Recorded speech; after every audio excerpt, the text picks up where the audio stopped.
What if Deku never needed saving, because he was the scariest bastard in the room from day one? This isn't the story of a crying, quirkless kid chasing heroes. This is a story that starts with claws, blood, and a boy who looked at the world and decided, "Bark again, dog, and I'll tear your throat out."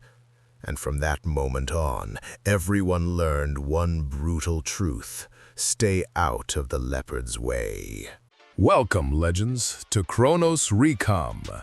I wrote this story myself, so if you have any suggestions or what-ifs you want to see, drop it in the comments below.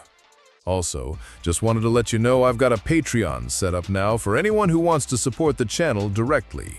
You can get early access to stories, submit direct fan requests, and get exclusive content. It's totally optional, but if you want to help keep these stories coming, check it out. Links in the description. And don't forget to subscribe, like, and hit that bell so you never miss an upload. Let's dive into this story. Let me tell you about the day the world's most dangerous predator walked into UA High School.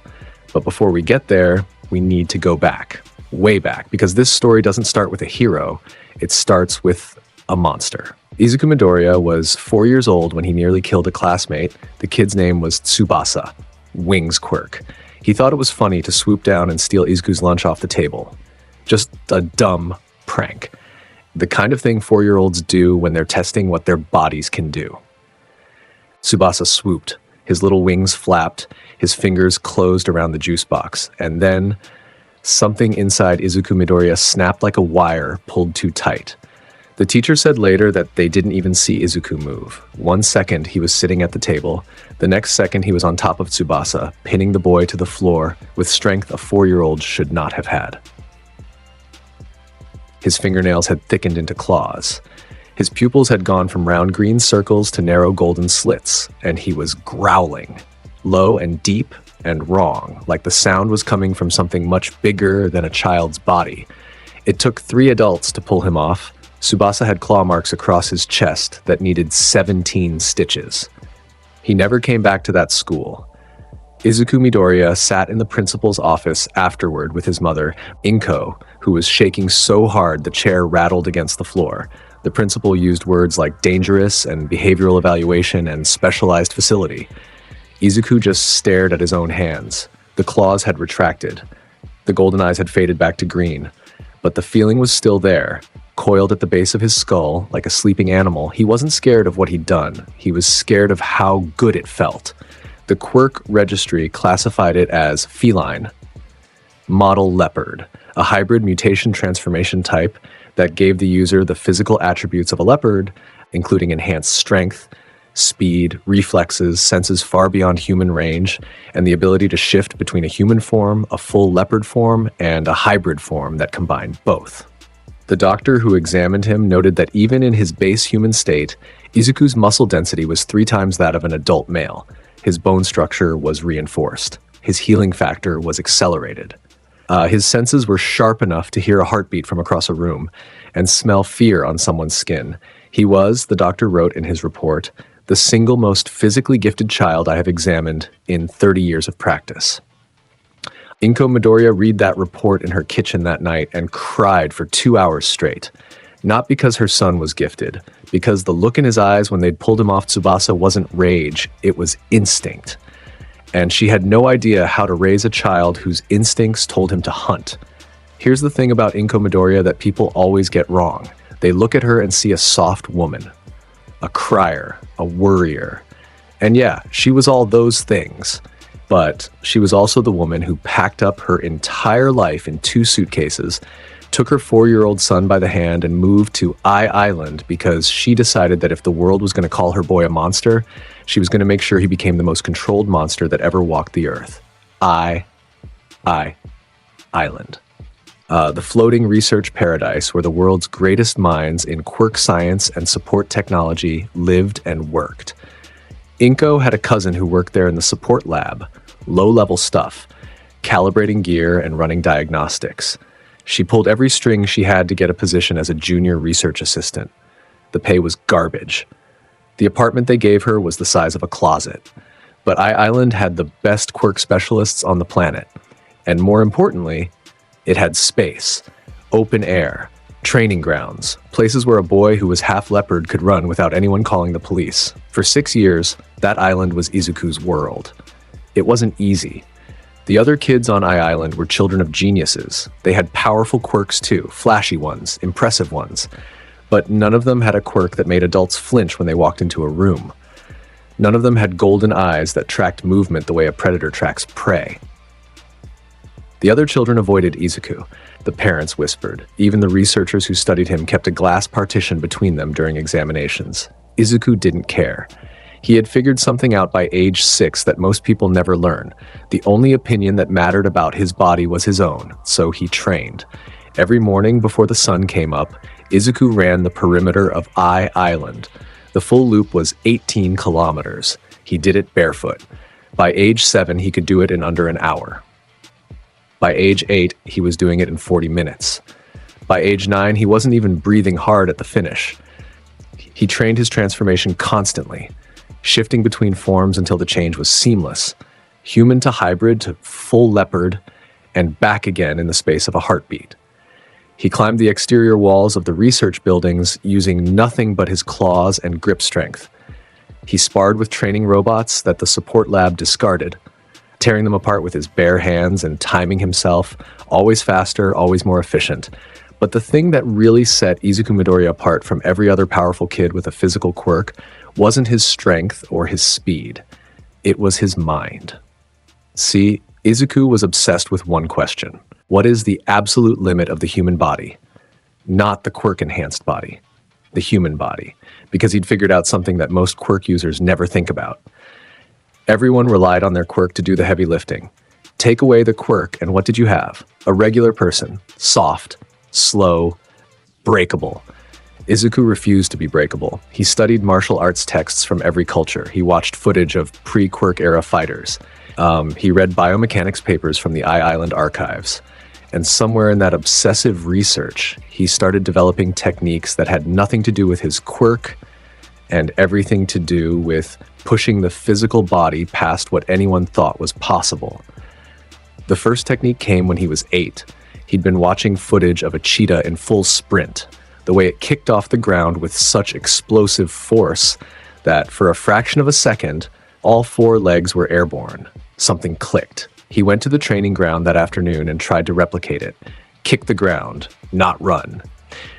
Kick. 10 steps in rapid succession, each one explosive, each one propelling his body forward faster than the last. He blew out both his ankles on the first attempt.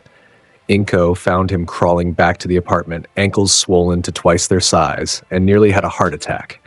He looked up at her with those green eyes, normal, human, full of a quiet fire that she'd learned never burned out, and said, "I almost had it, Mom."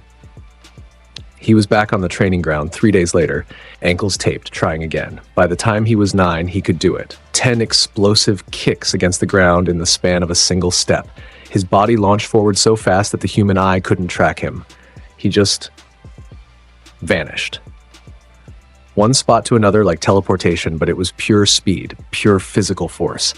He called it Soru because it felt like he was shaving the distance between 2 points down to nothing. And that was just the beginning. The second technique came from watching birds. Specifically, the way a falcon adjusted its altitude mid-dive by beating its wings against the air. Izuku didn't have wings, but he had legs that could kick with the force of a car crash. So he took the same principle, explosive kicks, and aimed them downward, at the air itself. It took him 4 months of falling off buildings before he got it right. Geppo. A kick against the air hard enough to create a temporary platform of compressed pressure, just enough to push off before it dissipated. String enough of them together and you could walk on air. You could fly. Inko watched him do it for the first time from the balcony of their apartment. Her son, 9 years old, walking across the sky above Island like he was strolling through a park. She put her hand over her mouth and didn't know whether to scream or applaud. She applauded.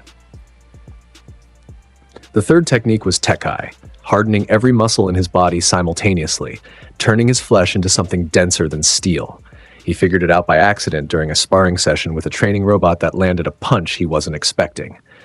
Instead of dodging, he clenched everything, every fiber, every cell. The robot's fist hit him in the chest, and the robot's arm shattered. Izuku looked at the broken machine, then at his own chest where there wasn't even a bruise, and smiled. The fourth was Kamiye, the opposite of Tekai. Instead of becoming hard, becoming soft, loose, fluid, letting his body go completely limp and reactive, flowing around attacks like paper in the wind. His leopard instincts made this one almost natural. A cat's ability to twist its body in midair to contort through spaces that should be impossible. Kamiye was that principle taken to its extreme. The fifth was Rankyaku. If Soru was kicking the ground so hard you vanished, and Geppo was kicking the air so hard you flew, then Rankyaku was kicking so hard you weaponized the air itself. A compressed blade of pure air pressure fired from his leg at the speed of sound. It could cut steel. It could cut concrete. At full power, in his hybrid form, it could cut through damn near anything. The sixth was Shigan, a finger jab thrown with such speed and force that a single finger hit with the impact of a bullet. Izuku trained this one by jabbing his fingers into trees until the bark split, then into stone until the stone cracked, then into scrap metal until his fingers punched clean through. 6 techniques, 6 powers, developed independently by a child between the ages of 8 and 10 through sheer obsessive force of will and a body that was built to be the ultimate physical weapon. And then there was the 7th, the one he never trained on robots or trees or stone, because the 7th technique couldn't be tested on anything that wasn't alive. Rokuogan. Both fists placed flat against a target. A shockwave generated not from impact, but from vibration. The muscles in his arms firing in a chain reaction so fast it created an internal tremor that passed through any external defense, any armor, any barrier, and turned whatever was inside into rubble. He only ever used it once on Island, on a decommissioned training dummy with a reinforced steel shell. The shell was untouched afterward. The interior, the hydraulics, the wiring, the simulated organs, was powder. He was 10 years old. Now, here's where the story takes a turn that nobody saw coming. When Izuku was 9, the American #1 hero visited Island for a technology summit. Her name was Kathleen Bate. The world knew her as Star and Stripe. She was there for 3 days. On the first day, she toured the research labs. On the second day, she gave a public demonstration of her quirk for the researchers. On the third day, she was walking through the outdoor training sector when she heard something that made her stop dead. The sound of compressed air cracking like a whip. She followed the sound to a clearing behind the support labs where a 10-year-old boy with green hair and faintly spotted skin was firing air blades from his legs at a row of concrete pillars, cutting them in half one by one. She watched him for 10 minutes without saying a word. Then she walked into the clearing and said, "Kid, where did you learn that?" Izuku looked at her, at the 6'2" blonde American woman with the stars and stripes cape who was, at that moment, the most powerful hero on the Western Hemisphere. His golden eyes assessed her the way a predator assesses something new in its territory, not afraid, just calculating. "I made it up," he said. Star and Stripe laughed. It was a big, warm, genuine laugh that echoed off the lab buildings. "You made it up," she repeated. "You're 9 years old and you made up a technique that would put half my sidekicks on the floor." 10, Izuku corrected. "I'm 10. Even better." She trained him for the remaining 2 days of her visit. And then she came back. 3 times that year and twice the next, arranging her schedule around visits to Island specifically to work with a kid she told her agency was the most naturally dangerous human being I've ever met, and I've trained with all might. What Star and Stripe gave Izuku wasn't technique. He already had more technique than most pro heroes. What she gave him was discipline, control, the mental architecture to manage a brain that was half predator. "You've got 2 minds in that head," she told him once, sitting on the grass while he recovered from a sparring session that had left craters in the ground. "The human and the animal. Most people with quirks like yours let the animal drive. They end up as villains or in cages. You're going to let the human drive. The animal sits in the passenger seat. You use it when you need it. You put it away when you don't. That's the difference between a weapon and a warrior." Izuku listened, not because she was the #1 hero, because she was the first person other than his mother who looked at him and saw something worth building instead of something to be afraid of. By the time he was 10 and a half, Star and Stripe told Inko, "Your son doesn't need me anymore. He needs a challenge. Send him to the best hero school in the world and let them figure out what to do with him." Inko packed their bags. They moved back to Japan. Izuku enrolled in Aldera Junior High in Musutafu. And on his very first day, Katsuki Bakugo found out why you don't bark at a leopard. Here's what you need to understand about Katsuki Bakugo at age 10. He was the king of every room he walked into, had been since kindergarten. His quirk, Explosion, was flashy, powerful, and violent, which meant every adult in his life told him he was going to be the greatest hero ever born. He believed them. Why wouldn't he? He'd never met anyone who could match him. So when the new kid walked into Aldera on a morning, lean, quiet, green-haired, wearing his uniform like it personally offended him, Bakugo did what Bakugo always did. He tested the newcomer. "Hey, new kid." Izuku didn't look at him. He was finding his desk. "I'm talking to you." Bakugo slammed his palm on Izuku's desk. A small explosion crackled. The other kids flinched. "You deaf or just stupid?" Izuku sat down. He placed his bag on the desk. He looked at Bakugo, and Bakugo felt something he had never felt before in his entire life. His body told him to step back. It was involuntary, primal. The same signal that fires in your nervous system when you make eye contact with something that isn't prey. Bakugo's palm stopped crackling. His jaw tightened, because the kid looking at him had green eyes that were shifting, right there in real time, from round human pupils to narrow golden slits, and the look in them wasn't anger. It wasn't fear. It was the look of something that was deciding whether or not to eat him. "Back off," Bakugo growled, because Katsuki Bakugo did not back down from anything. He let off an explosion from his palm, a warning shot, bright and loud, right in Izuku's face. Izuku moved. Not fast. So fast that Bakugo's brain couldn't process it. One frame he was sitting. The next frame, Bakugo was off the ground. Izuku had him by the throat, one hand lifted out of his chair, and slammed against the classroom wall so hard the plaster cracked in a spider web around the impact point. The classroom went dead silent. 20 kids, one teacher frozen in the doorway. Nobody breathed. Izuku held Bakugo against the wall like he weighed nothing. His fingers weren't squeezing. They didn't need to. The message was clear. "Bark again, dog, and I'll tear your throat out." His voice was low.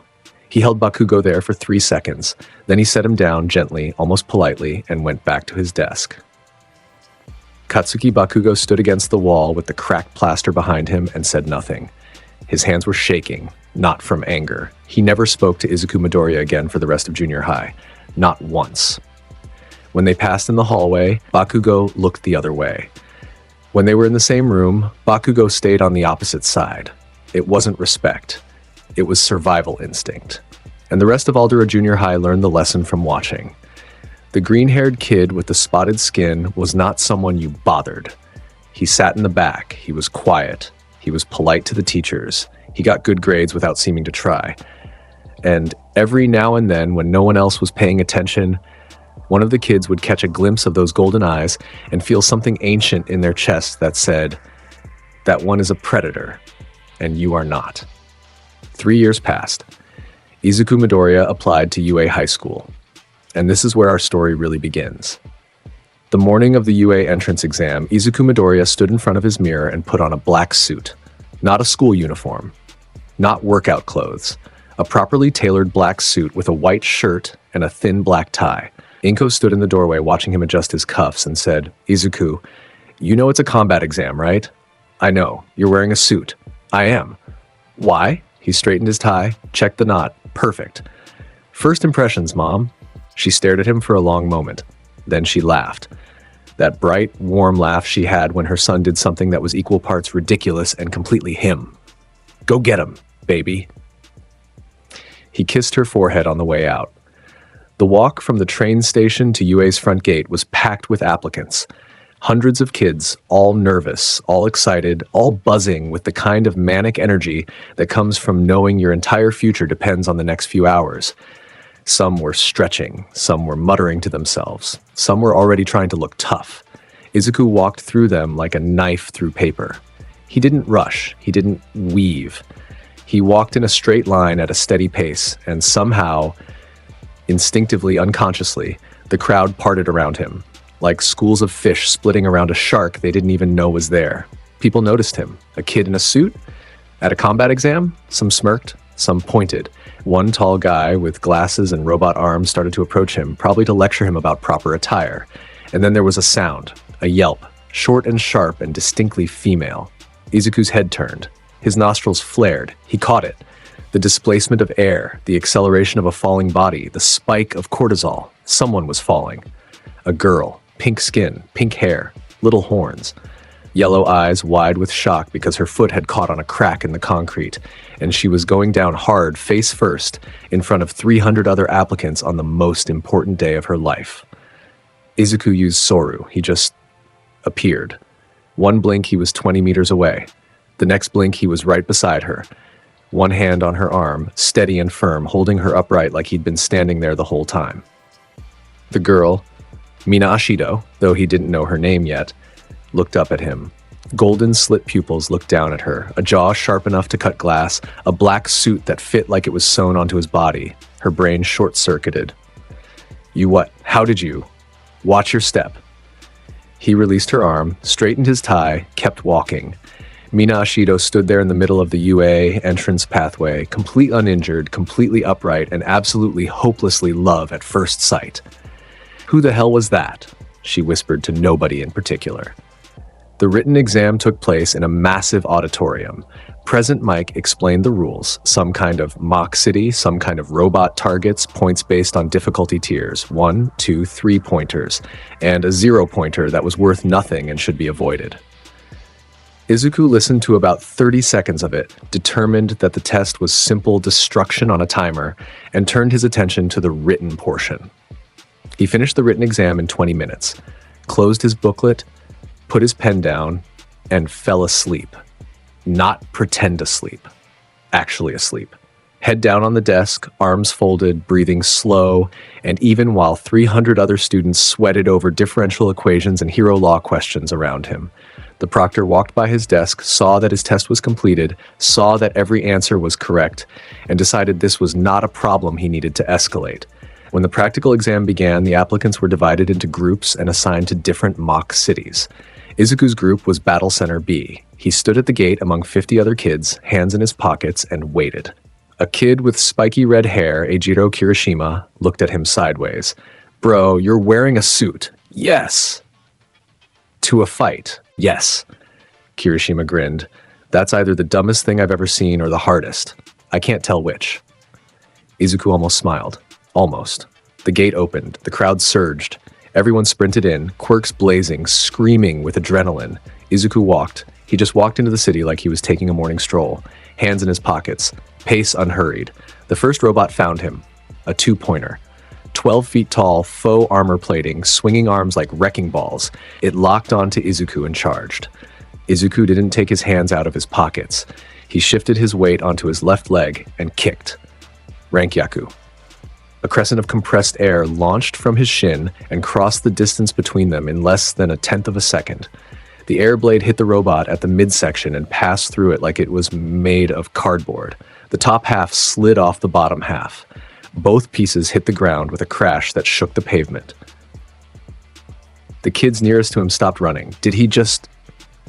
What the hell was that an air slash? Izuku kept walking. Another robot. 3-pointer this time, faster, better armored. It came from the left, both arms swinging in a pincer. Izuku sidestepped, barely a movement, just a lean, and jabbed his index finger into the robot's core with the speed of a striking snake. Shigan. His finger punched through the armor plate, through the wiring, through the power cell. The robot locked up, sparked, and toppled. He kept walking. By the 5-minute mark, Izuku had destroyed 28 robots, and he still had his hands in his pockets between fights. He hadn't broken a sweat. He hadn't raised his voice. He hadn't even taken off his jacket. In the observation room above the testing area, the UA faculty was watching the monitors in silence. "What am I looking at?" Midnight said, leaning forward.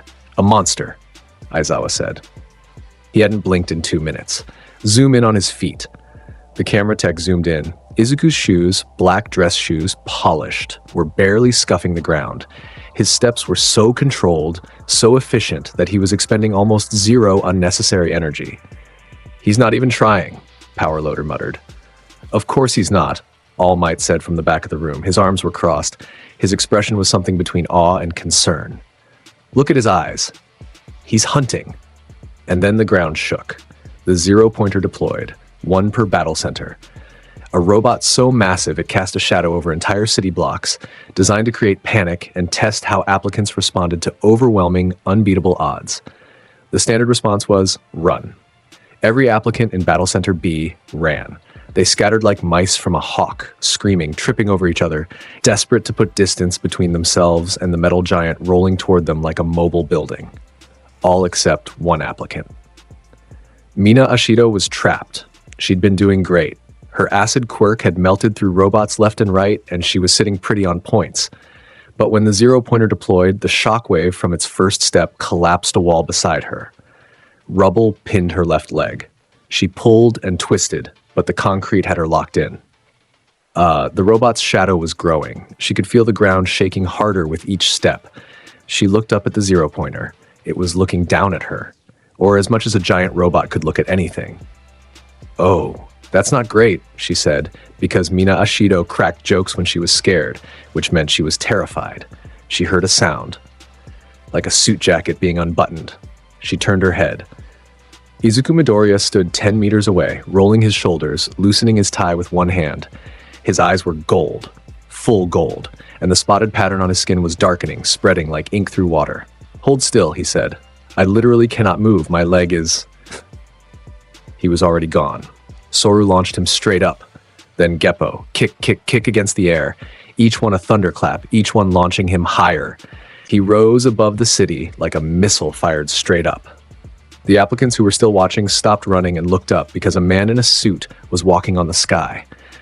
At the apex of his climb, level with the zero-pointer's head, Izuku Midoriya transformed. His suit split at the seams. The jacket tore across the shoulders, the shirt shredded.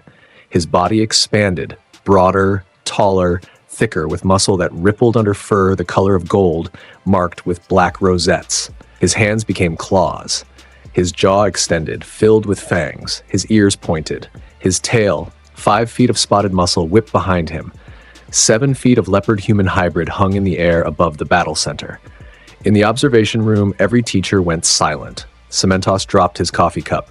Izuku fell. Not dropped, launched himself downward with a Geppo kick that broke the sound barrier. He descended on the zero-pointer's head like a meteor. His claws dug into the steel plating. He crouched on top of the robot's skull, the wind howling around him, his golden eyes burning. He placed both fists flat against the metal. The observation room watched. Mina watched. Every applicant in Battle Center B watched. Rokuogan. The shockwave didn't make a sound. Not at first. There was a half-second of absolute silence where every molecule of air in the vicinity seemed to hold still. Then the robot's head collapsed. Not inward. Not outward. It just stopped being solid. The internal structure, every gear, every servo, every wire, every power relay turned to dust simultaneously. The shockwave traveled downward through the robot's neck, into its torso, into its arms, like dominoes made of destruction. The robot's legs buckled, its arms went slack. Its massive body tilted, swayed, and fell backward with a crash that shattered windows 6 blocks away. The zero-pointer hit the ground and didn't move. Silence. Total, absolute silence across Battle Center B. Then someone screamed, and then everyone screamed, not in fear, in sheer, unprocessable shock. Izuku dropped from the wreckage and landed in a crouch beside the rubble, trapping Mina. He'd already reverted. The fur receding, the claws retracting, his body shrinking back to human proportions. His suit was destroyed. He was shirtless, lean muscle covered in spotted skin, dust in his green hair. He pulled the concrete off Mina's leg with one hand, tossed it aside. He held out his hand. "You dance well, Pinky. Stay close to me." Mina stared at his hand, stared at his face, stared at the dead zero-pointer behind him that was still smoking. She grabbed his hand. Did you just one-shot a zero-pointer? Is your leg broken?" No, I don't think so, but..." "Then stand up." He pulled her to her feet. His hand was warm, calloused, strong. Mina Ashido stood on both legs, tested her weight, and found that she was completely fine. Her leg wasn't even bruised. She looked at Izuku Midoriya, who was already retying what was left of his tie around his bare neck like a man at a cocktail party, and felt something click in her chest like a lock finding its key. "I'm Mina," she said. "Mina Ashido. Izuku Midoriya." "Izuku, cool. I'm gonna follow you around forever now, just so you know." He glanced at her. For one brief moment, the corner of his mouth twitched upward. "Noted." In the observation room, Principal Nezu was the first to speak. He took a sip of tea, set the cup down, and said, "Well, that's our first place student then." Nobody argued. Aizawa pulled up Izuku's file. "Read it. Read it again." "Star and Stripe," he said flatly. "This kid was trained by Star and Stripe." "Is that confirmed?" Midnight asked. "It's in his recommendation letter." Aizawa turned the screen so everyone could see. The letter was short, 5 sentences. "His name is Izuku Midoriya. He is the most complete fighter I have ever trained. He is 16 years old and he is already beyond anything your school can teach him about combat. Accept him. You'll regret it if someone else gets him first. Star and Stripe, #1 hero, United States of America." The room digested that in silence. All Might was the only one smiling, but it wasn't his usual smile, the big, broad, reassuring one he wore for cameras. This one was smaller, sharper.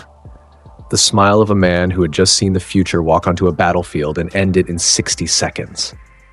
"Interesting," All Might said. 2 weeks later, Class 1A assembled for the first time. Izuku arrived in his UA uniform, which he wore properly but somehow made look like a threat. Top button undone. Sleeves pushed to the forearms, revealing the spotted patterns on his skin and the corded muscle underneath. He walked to a desk in the back row, sat down, and waited. The classroom filled up around him. Tenya Ida, the tall guy with glasses from the entrance exam, marched in and immediately started organizing the front row. Ochako Uraraka floated in looking starstruck. Shoto Todoroki sat in a corner and radiated cold air literally. Tsuyu Asui, Fumikage Tokoyami, Denki Kaminari, Kyokujiro, Mezo Shoji, Mashira Ojiro. They filed in one by one. Katsuki Bakugo walked in, saw Izuku, and went rigid. 3 years of avoiding each other.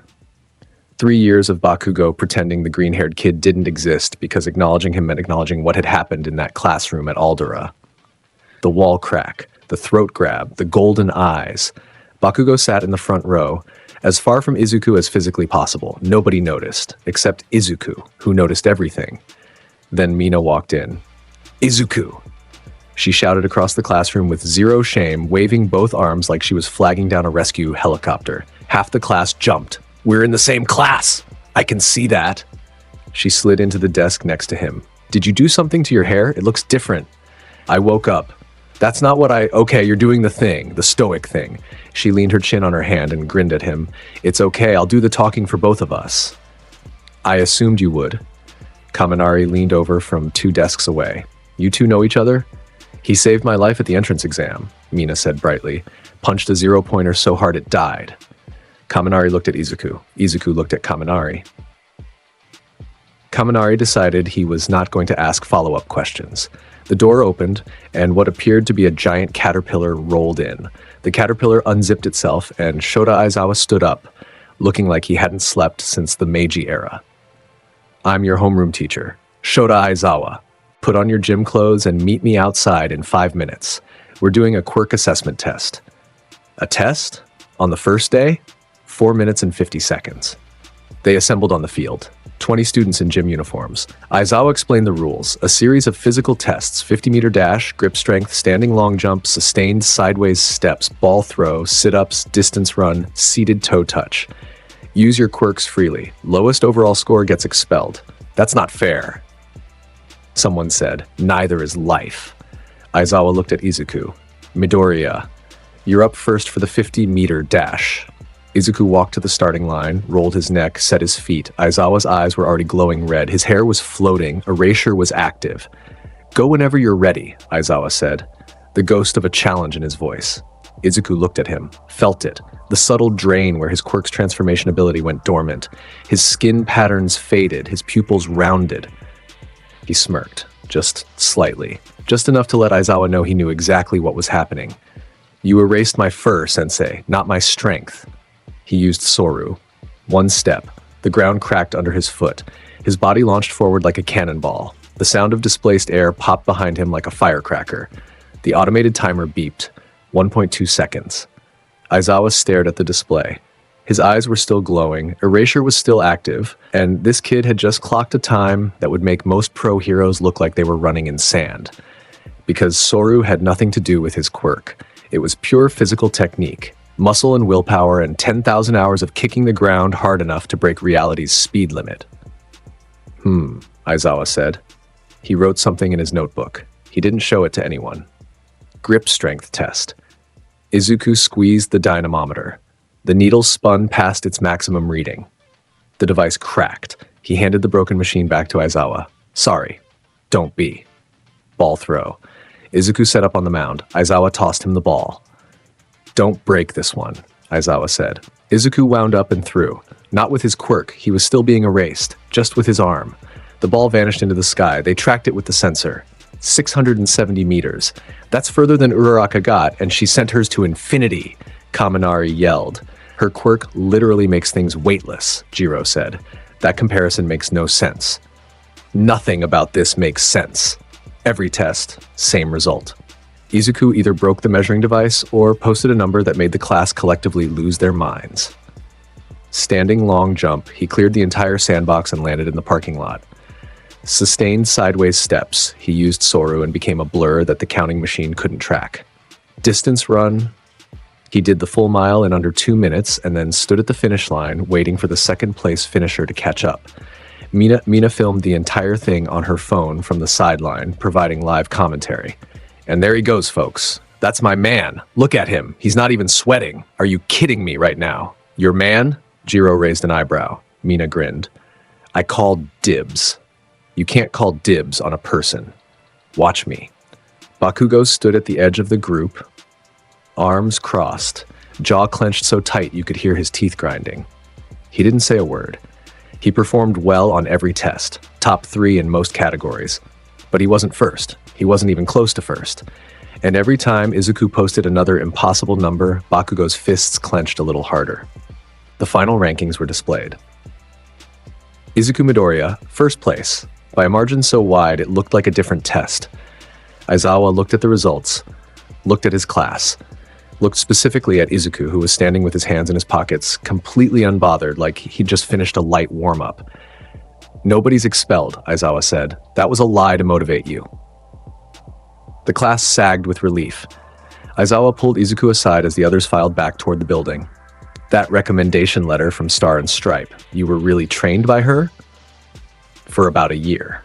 On and off. Your techniques, Soru, you called it? The others, those are all physical? Every one of them. No quirk required. Aizawa studied him.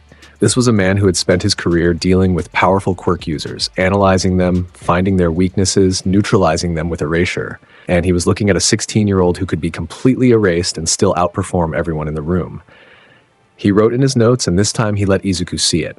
Erasure is irrelevant, threat level extreme. Don't cause me trouble, Aizawa said. I'll try, sensei. That wasn't a request, I know. They looked at each other. Neither blinked. The first 2 weeks at UA settled into a rhythm. Classes, training exercises, the usual academic grind. Izuku excelled at everything without appearing to try, which drove Bakugo slowly insane and fascinated everyone else. He sat in the back. He answered questions when called on. Always correctly, always briefly. He trained alone after hours on ground beta until the lights shut off. And every day, Mina Ashido found a way to be near him. It started small, sitting next to him at lunch, walking beside him between classes, asking him questions she already knew the answers to just to hear his voice. What's your favorite food?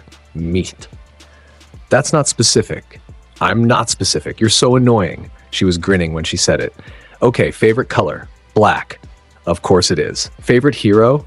He thought about it. Star and Stripe. The American one? She's so cool. Have you ever met her? She trained me. Mina dropped her chopsticks. She what? He picked up her chopsticks and handed them back. She trained me for about a year. Izuku Midoriya, Star and Stripe, the #1 hero of America, personally trained you, and you just now mention this in the cafeteria? You didn't ask before. I'm going to lose my mind. But the teasing went both ways. When they trained together in foundational exercises, Mina's acid quirk required fluid, dance-like movements. She'd actually done years of breakdancing. Izuku watched her move during one training session at the way she flowed through her acid-attack choreography and said, "You move well." Mina nearly tripped. What? Your footwork. It's efficient. You could build a combat style around it.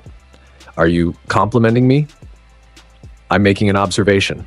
That's a compliment, she pointed at him. You complimented me. Jiro, did you hear that? He said I move well. The whole field heard it, Mina. Izuku looked away. If you were watching very closely, if you had, say, leopard-level perception, you might have noticed the faintest hint of warmth across his cheekbones. But nobody had that level of perception except him, so his dignity survived. The dynamic between them became the class's favorite entertainment. Mina was loud, fearless, and relentless in her pursuit of making Izuku react to anything. Izuku was a stone wall who occasionally released a single dry sentence that somehow carried more warmth than any speech. The class started taking bets. He smiled at her, Kirishima reported breathlessly one morning. I saw it, an actual smile, a small one, but it was there. You're lying, Kaminari said. I swear on my quirk, dude. Corner of the mouth, half-second max, but it happened. That's not a smile, that's a muscle spasm. It was a smile. 3 weeks into the semester, the class took a field trip to the unforeseen simulation joint, the USJ, a massive dome facility with multiple disaster simulation zones, a shipwreck zone, a landslide zone, a firestorm zone, a downpour zone, and a central plaza. Their guide was the Space Hero 13, and the lesson was supposed to be about rescue operations, the key word being supposed to. They were 15 minutes into 13's lecture when the fountain in the central plaza started swirling. A dark mist coalesced. Shapes emerged. Dozens of shapes. Then hundreds. Villains. An entire army of them, pouring through a warp gate like ants from a kicked nest. At the center of the formation stood two figures. One was made of dark mist, Kurogiri, a walking warp gate. The other was thin, pale, with wild light hair and hands covering his face and body like grotesque accessories, Tamura Shigaraki. And behind them both, hulking silent, its exposed brain pulsing with dark veins, the Nomu. Aizawa's scarf unfurled. Get back to the entrance. All of you. Now. They're blocking the exit, 13 said. The warp villain was already spreading toward the doors. Izuku stepped forward, his pupils shifted. Gold. Slits. He looked at the army of villains the way a lion looks at a herd of wildebeest. He cracked his neck. The pop echoed across the dome's concrete acoustics. Stay back, Mina. I'm going hunting. Izuku, wait. He was already gone. Soru carried him from the top of the stairs to the central plaza in less than a heartbeat. He appeared among the first wave of villains like he'd been teleported, standing in the middle of 20 armed thugs who all flinched at the same time because a teenage boy had just materialized in their formation like a ghost. The first villain swung a metal pipe at his head. Izuku caught it. His hand closed around the pipe, and the metal crumpled like aluminum foil. He pulled the villain toward him by the pipe and headbutted him. The crack was audible across the plaza. The villain dropped. The second and third villains came together, one with a hardening quirk, one with extended claws. Izuku used Kamie. His body went loose, fluid, swaying between their attacks like smoke. The claw villain swiped at his face. Izuku leaned back so far his spine bent parallel to the ground and kicked upward from that position. Rankyaku. The air blade caught the villain in the chest and launched him 30 feet into the air. The hardening villain threw a punch at Izuku's exposed back. Izuku didn't dodge. He flexed. Tekai. The villain's fist connected with Izuku's back. The villain screamed. 3 fingers broke on contact. Izuku turned around slowly, looked at the villain holding his shattered hand. Your quirk is hardening? Izuku said. Interesting. He jabbed one finger into the villain's solar plexus. Shigan. The villain's eyes rolled back. He was unconscious before he hit the ground. From the stairs above, the class watched. He's fighting all of them, Ojiro whispered. Alone. He's not fighting them, Tokoyami said, his bird eyes glowing in the dim light. He's going through them. He was. Izuku moved through the villain formation like a blade through tall grass. Soru to close distance, Shigan to drop anyone who stood still, Rankyaku to clear groups, Kamie to avoid anything that came his way. He didn't waste a single movement. Every step, every strike, every shift of his weight was purposeful. In 90 seconds, he cleared the first wave. 14 villains, all unconscious, several with broken bones. Shigaraki watched from behind the Nomu. His visible eye was wide. His fingers were scratching at his neck, a nervous habit, raw and red. "What is that?" Shigaraki said, "That's not a student. That can't be a student." "He appears to be quite capable," Kurogiri said, his misty form shifting uneasily. "Capable? He just soloed 15 people in less than 2 minutes. 14. Shut up, Kurogiri." Shigaraki's plan had been simple. Warp the students across the facility, scatter them, pick them off in separate zones while the Nomu dealt with all might. Nobody had told him there would be a student who could single-handedly dismantle an entire wing of his attack force while wearing a school uniform. He sent in the second wave. 30 villains. These ones tougher. Enhanced quirks, combat experience, the kind of thugs who'd done real prison time. Izuku looked at them. 30 fighters spreading out to surround him. He shifted. The transformation was fast now. Years of practice had made it seamless. His body expanded, his skin rippled with golden fur. Black rosettes bloomed across his frame. His face lengthened, his teeth sharpened, his hands became clawed, his tail unfurled. His height went from 5'10" to 7 feet. The hybrid form stood in the center of the plaza, surrounded by 30 villains, and the temperature in the room seemed to drop. One of the villains, a big guy, thick arms, some kind of strength enhancement quirk, took a step back. His foot moved on its own. His body was telling him what his brain hadn't caught up to yet. "What the hell is that thing?" Izuku spoke. In hybrid form, his voice was deeper, a low rumble with an edge like gravel. "Tell your boss I said hi," he moved. It wasn't a fight. Calling it a fight would be generous. It would imply both sides had a chance. Izuku tore through the second wave in under a minute, claws raking through weapons, Shigen jabs punching through quirk-hardened skin, Rankyaku blasts fired from his legs in mid-leap, crescent air blades that cut through 3, 4, 5 villains at a time. He moved in 3 dimensions, Soru across the ground, Geppo through the air, a blur of gold and black that the villains couldn't track, couldn't predict, couldn't touch. One villain threw a fireball. Izuku ran through it. The flames licked his fur and he didn't slow down. He appeared behind the fire villain and grabbed him by the belt, hurled him into a group of 4 others like a bowling ball. They all went down in a pile. Another villain teleported behind him. Some kind of short-range warp. Smart play. Get behind the predator. Izuku's ear twitched. His leopard hearing caught the displacement of air.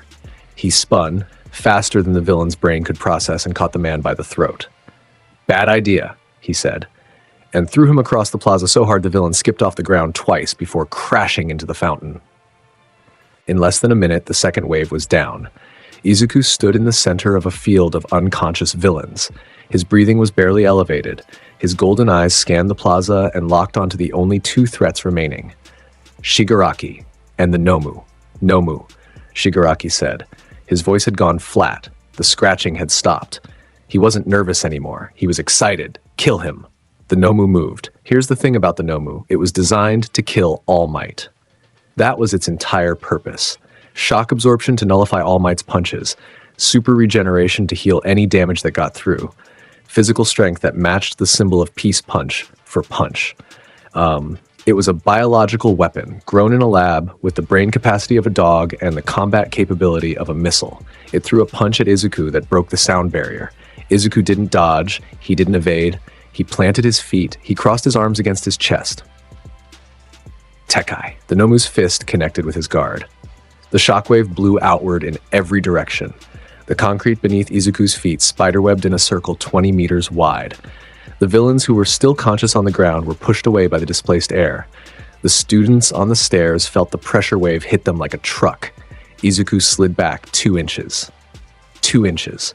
He looked at the Nomu's fist against his arms.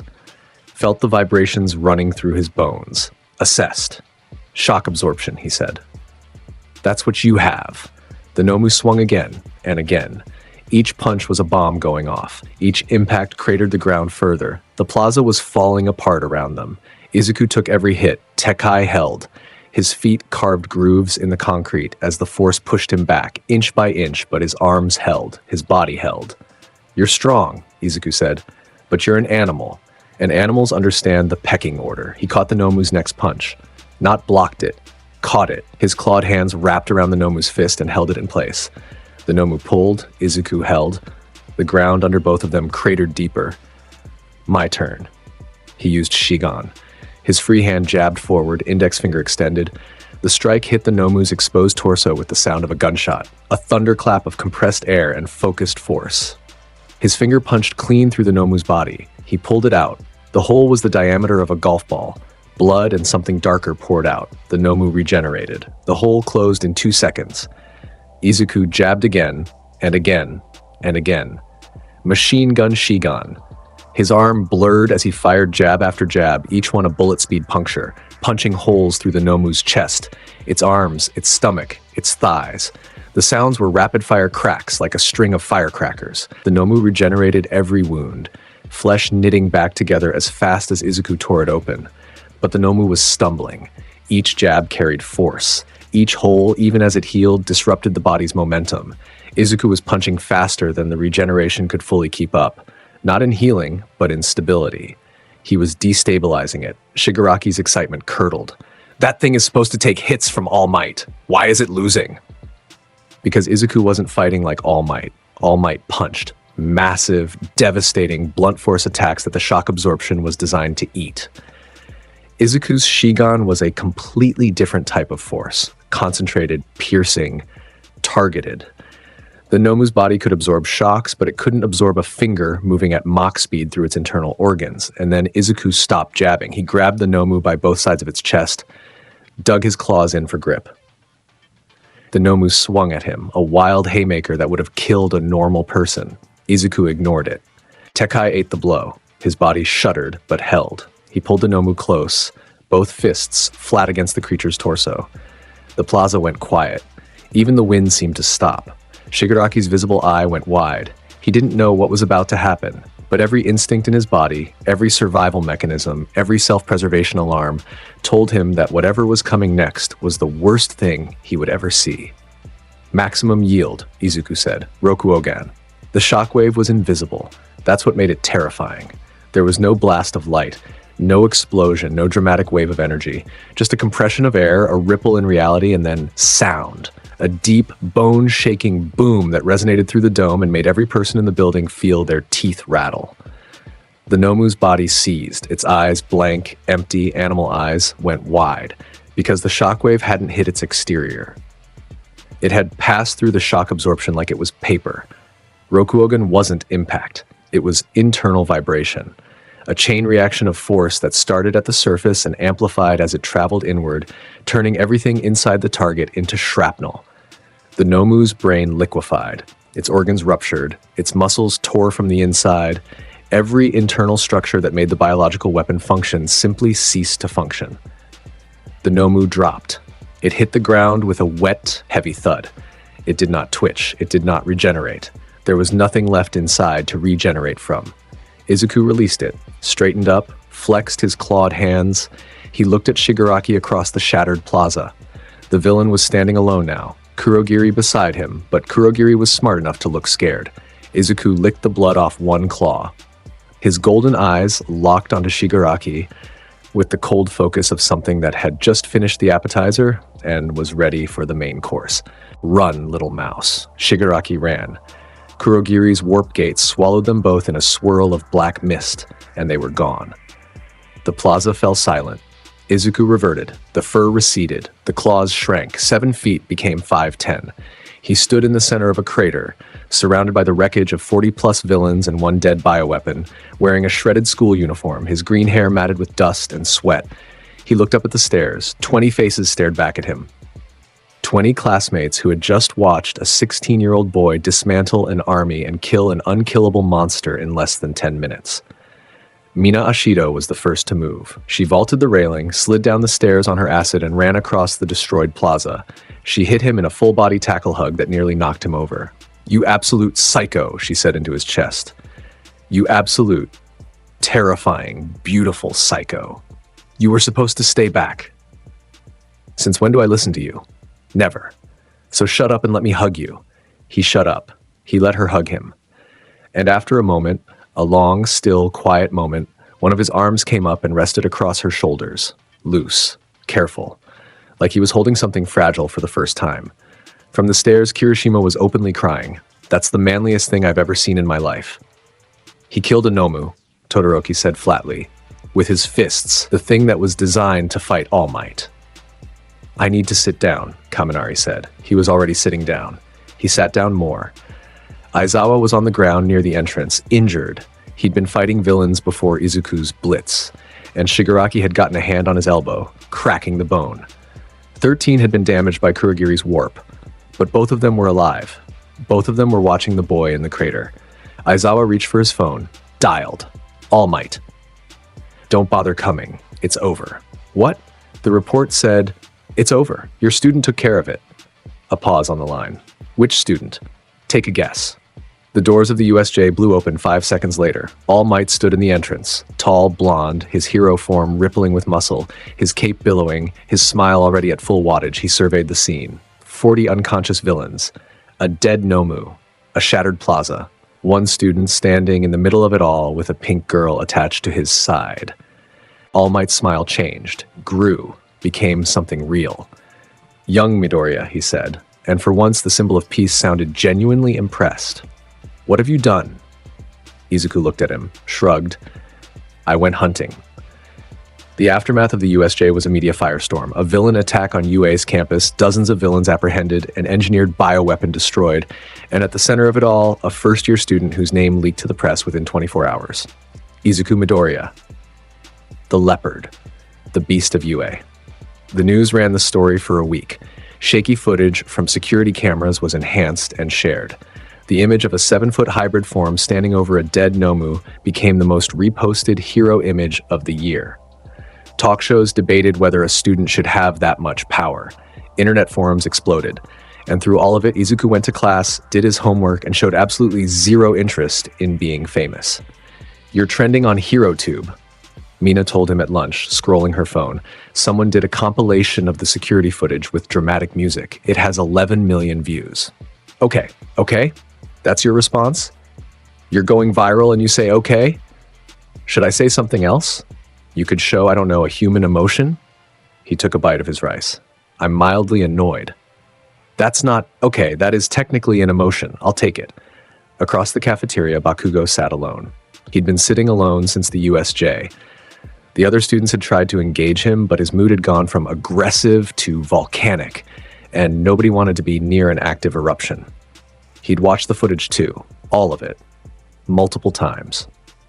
The boy who had pinned him to a wall at age 10 had just killed a weapon designed to fight the #1 hero.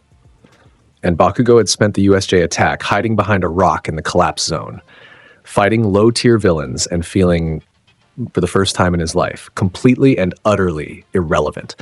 He broke his lunch tray in half, threw both pieces in the trash, and left the cafeteria without a word. Kirishima watched him go. "Is he okay?" "No," Izuku said without looking up from his rice. "Should someone talk to him?" "He wouldn't listen." "You don't know that." Izuku looked at Kirishima. There was something in his green eyes, not pity, not contempt, but a distant understanding that came from 3 years of watching Katsuki Bakugo build a castle on a foundation of paper. "He's not ready to hear it yet," Izuku said. "When he is, he'll figure it out himself." That was the most Izuku had ever said about Bakugo. Kirishima didn't push it. 2 weeks later, UA announced the sports festival, the biggest stage in the hero world, broadcast to every screen in Japan. Scouts, agencies, pro heroes, civilians, everyone watched. For first-year students, the sports festival was the single most important day of their fledgling careers. One good performance could set you up with a top agency for your internship. One great performance could make you a household name. Izuku received the news with his usual enthusiasm, which is to say, none. "Aren't you excited?" Mina asked, bouncing on her heels. "This is huge. The whole country's going to be watching." "I know. And you're not even a little pumped up?" "I'll win." "That's not," she stopped, looked at him, at the complete unshakable certainty in his voice. He hadn't said it as a brag or a challenge. He'd said it the way someone says, "The sun will rise tomorrow." She shook her head. "You know what? Yeah, you will." The UA Sports Festival opened to a crowd of 80,000 in the stadium and 40 million watching at home. President Mike's voice boomed across the speakers. Midnight stood on the stage in her hero costume, cracking her whip and laying out the rules for the first event. The obstacle race. A 4-kilometer course through UA's massive outdoor training ground loaded with hazards. Every student from every heroics class would compete simultaneously. First place through the finish line set the tone for the entire festival. At the starting gate, Izuku stood in the middle of the pack, arms at his sides, face blank. Begin! The gate opened. The herd surged. Todoroki moved fast. Within the first 5 seconds, he laid down a glacier that froze the ground for 50 meters in every direction, trapping dozens of students in the ice. Smart play. Aggressive. The kind of move that said, I'm taking first and you can all fight over the scraps. The ice reached Izuku's feet. His toes tapped the frozen ground once. He launched himself upward with Geppo and walked over the glacier on thin air. 1 step. 2 steps. 3 steps.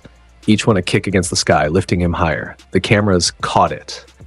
80,000 people in the stadium and 40 million at home watched a student casually walk over a glacier on invisible platforms like he was climbing stairs. President Mike lost his mind. What? Is he walking on air? Student Midoriya is walking on air, folks. From the commentary booth, Aizawa said, it's a technique he calls Geppo. He kicks the air hard enough to create momentary platforms of compressed pressure. That's not a quirk thing? No, that's a him thing. The first major obstacle was a field of robo-infernals, giant faux villain robots that blocked the path. Most students had to fight through them, dodge around them, or use their quirks to break them down. Izuku dropped from the air into the middle of the robot field and swept his leg in a circle. Rankyaku. A horizontal blade of compressed air expanded outward from his kick like a shockwave. It cut through every robot in a 15-meter radius at the midsection.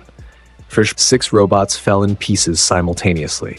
The debris hadn't finished hitting the ground before Izuku was already past them, back in the air, Geppo carrying him over the second obstacle, a pit filled with tight ropes over a sheer drop, without even acknowledging it existed. The fall. The massive canyon with tight ropes spanning the gap. Students were crawling across them, balanced on support cables, some flying over with movement quirks. Izuku ran across thin air. Geppo, 30 meters above the canyon, covering the gap in 6 kicks, each one echoing like a drumbeat. The final stretch. Open ground to the finish line. Todoroki was ahead, having used his ice to bypass most obstacles. He was 50 meters from the finish. Nobody else was close. Then the air cracked behind him. Izuku appeared from Soru, a full-speed burst that broke the sound barrier with a pop that made the front row of the stadium flinch. He blew past Todoroki so fast that the wind wake knocked the ice user off balance. Todoroki stumbled. By the time he recovered, Izuku was already crossing the finish line. Not running. Walking. He crossed the line at a walk, hands behind his back, like he'd decided the race was over and was simply taking his time with the last few steps. First place. By a margin that was almost insulting. The stadium erupted, 80,000 people on their feet, half of them cheering, half of them trying to figure out what they'd just seen. President Mike was screaming into the microphone. Midnight had her whip raised.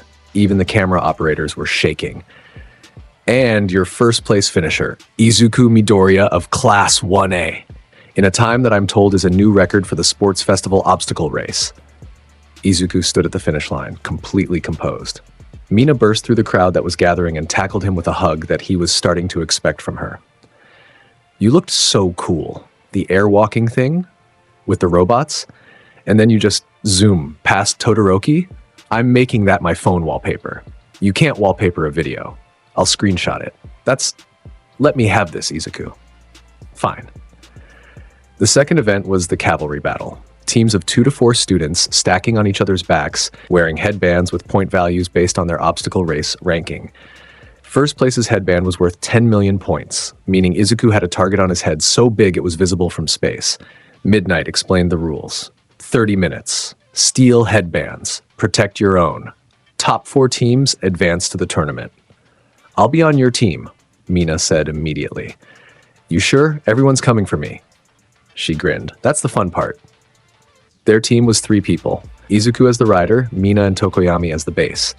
Tokoyami's Dark Shadow provided defense, Mina's Acid provided area denial, and Izuku provided, well, everything else. Every other team in the cavalry battle strategized around one goal: avoid Izuku Midoriya. They failed. The battle began, and within the first minute, 3 teams converged on Izuku's position. Coordinated assault from multiple angles. It should have worked. 20 students versus 3. Izuku kicked a Rankyaku from his rider position that sent a wall of compressed air sweeping across the field, blowing back 2 entire teams. The third team, led by a student from Class 1B with a copy quirk, tried to slip in from behind. Dark Shadow blocked the approach. Mina laid acid on the ground, creating a slippery perimeter that no team could cross without sliding. And Izuku leaned down from his rider position and plucked headbands off other teams like picking fruit. Soru boosted reaches, his arm blurring, 3 headbands in 2 seconds. Midoriya's team is collecting headbands like they're grocery shopping, Present Mike bellowed. This is embarrassing, Aizawa said. By the 5-minute mark, Izuku's team had every headband on the field. Every single one. They stood alone in the center while the other teams circled them at a respectful distance, trying to figure out how to take even one back. They couldn't. The cavalry battle ended with Izuku's team holding more points than every other team combined. It wasn't close. It wasn't competitive. It was a leopard in a henhouse. The tournament bracket was set. 16 students. Single elimination. The crowd was frothing. The matchups were randomized. Izuku's path through the bracket: first round against Ibara Shiozaki from Class 1B, Vine Quirk. Quarterfinal against whoever won between Fumikage Tokoyami and Denki Kaminari. Semifinal against Shoto Todoroki. And the projected final against Katsuki Bakugo. In the waiting room before the matches began, Mina found Izuku sitting alone. He was still, eyes closed, breathing slow. The spotted patterns on his skin were faintly visible, pulsing with each breath like a cat's spots in shifting light. She sat down next to him, not touching, but close, her shoulder against his arm. "You could at least pretend to be nervous," she said, "for the mood." "Why? I don't know. It'd be cute." He opened one eye, gold slit pupil looking at her sideways. "I'll take you somewhere after this, wherever you want." Mina's brain needed a second. Did Izuku Midoriya just ask me on a date? I told you, stay close to me. She turned pink under her pink, a deeper shade that crept up her neck and across her cheeks. She pressed her shoulder harder against his arm. "Anywhere I want, anywhere, okay?" She was smiling so wide it hurt. "It's a date. Now go win this tournament so I can hold you to it." He stood up, cracked his knuckles, walked toward the tunnel. Izuku. He stopped. "Destroy them." He looked at her over his shoulder, and there it was, the smile, smarp, genuine. "I always do." First round, Izuku Midoriya versus Ibara Shiozaki. Shiozaki was strong. Her Vine Quirk gave her incredible range and versatility. She could attack and defend simultaneously, create barriers and tangle opponents, and control large areas of the battlefield. She was devout, focused, and took her "I forfeit," Present Mike sputtered. Tokoyami forfeits?" Tokoyami stepped out of the ring under his own power. As he passed Izuku, he said quietly, "There is no shame in recognizing a superior predator." Izuku nodded, respect. Semifinal. Izuku Midoriya versus Shoto Todoroki.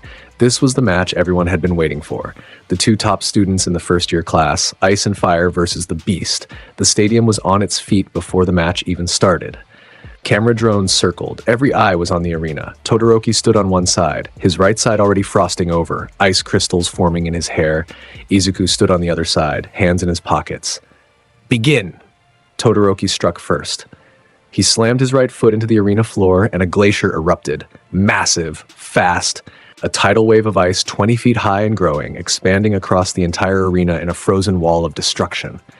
It was the same move he'd used in the obstacle race, scaled up tenfold. Enough ice to fill a building, Izuku didn't dodge. He kicked, Rankyaku. The air blade met the glacier head-on. The ice split. The entire frozen wave was bisected perfectly down the center, 2 halves crashing to either side of the arena while Izuku walked through the gap he just cut like he was strolling through a doorway. That, Present Mike breathed, was the coolest thing I have ever seen. Todoroki launched another glacier, then another. Wall after wall of ice, each one larger than the last, trying to bury Izuku under sheer volume. The arena was becoming an Arctic landscape. Izuku went up.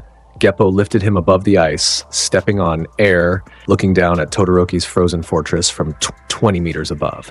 "You're fighting half a fight, Shoto," Izuku called down. Where's the fire? Todoroki's jaw clenched. The fire. His left side. His father's quirk. The one he'd sworn never to use. The reminder of the man who'd made his childhood a living hell. I don't need it, Todoroki said. His voice was brittle. You don't need it to fight most people, Izuku agreed. He descended slowly, Geppo's steps bringing him down like he was walking a staircase. But you're not fighting most people. Todoroki sent a wave of ice directly upward, a frozen pillar the size of a building, punching toward Izuku like a fist of winter. Izuku shattered it with a single kick. Rankyaku. The ice exploded into a cloud of crystals that caught the stadium lights and turned the air into a glittering storm. Through the frozen rain, Izuku landed on the arena floor. He was 10 meters from Todoroki, close enough to end it whenever he wanted. He didn't. A beast doesn't fear fire, Shoto. Burn hotter. Something cracked behind Todoroki's eyes, not his composure. Something deeper, something that had been locked behind a door he'd welded shut years ago. The memory of his mother, the pain of his father's training, the rage and the shame and the fire that he'd pushed down for so long it had calcified into a wall. Izuku saw it, smelled it, the shift in Todoroki's scent, from cold determination to something hot, something real. Flames erupted from Todoroki's left side, orange and blinding, surging upward in a pillar that the front rows of the stadium could feel on their faces. His ice and his fire. Both sides. For the first time in his entire life, Shoto Todoroki was fighting with everything he had. The crowd exploded. Endeavor, somewhere in the stands, stood up so fast his chair flew backward. Todoroki threw everything. Ice from the right, fire from the left. Dual-element attacks that combined into superheated steam and frozen shrapnel. The arena became a war zone. Glaciers melted into rivers. The air itself was burning and freezing at the same time. It was the strongest attack Todoroki had ever launched. Everything he had. Both sides.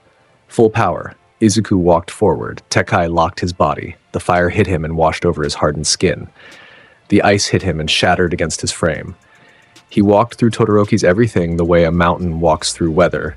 He reached Todoroki. The boy was panting, drained, both sides of his quirk pushed past their limits for the first time. Steam rolled off his body. Frost crept up his right arm while burns reddened his left. Izuku grabbed him by the collar with one hand. Better, he said. And Rankyaku swept Todoroki off his feet, over the arena boundary and into the wall of the stadium tunnel.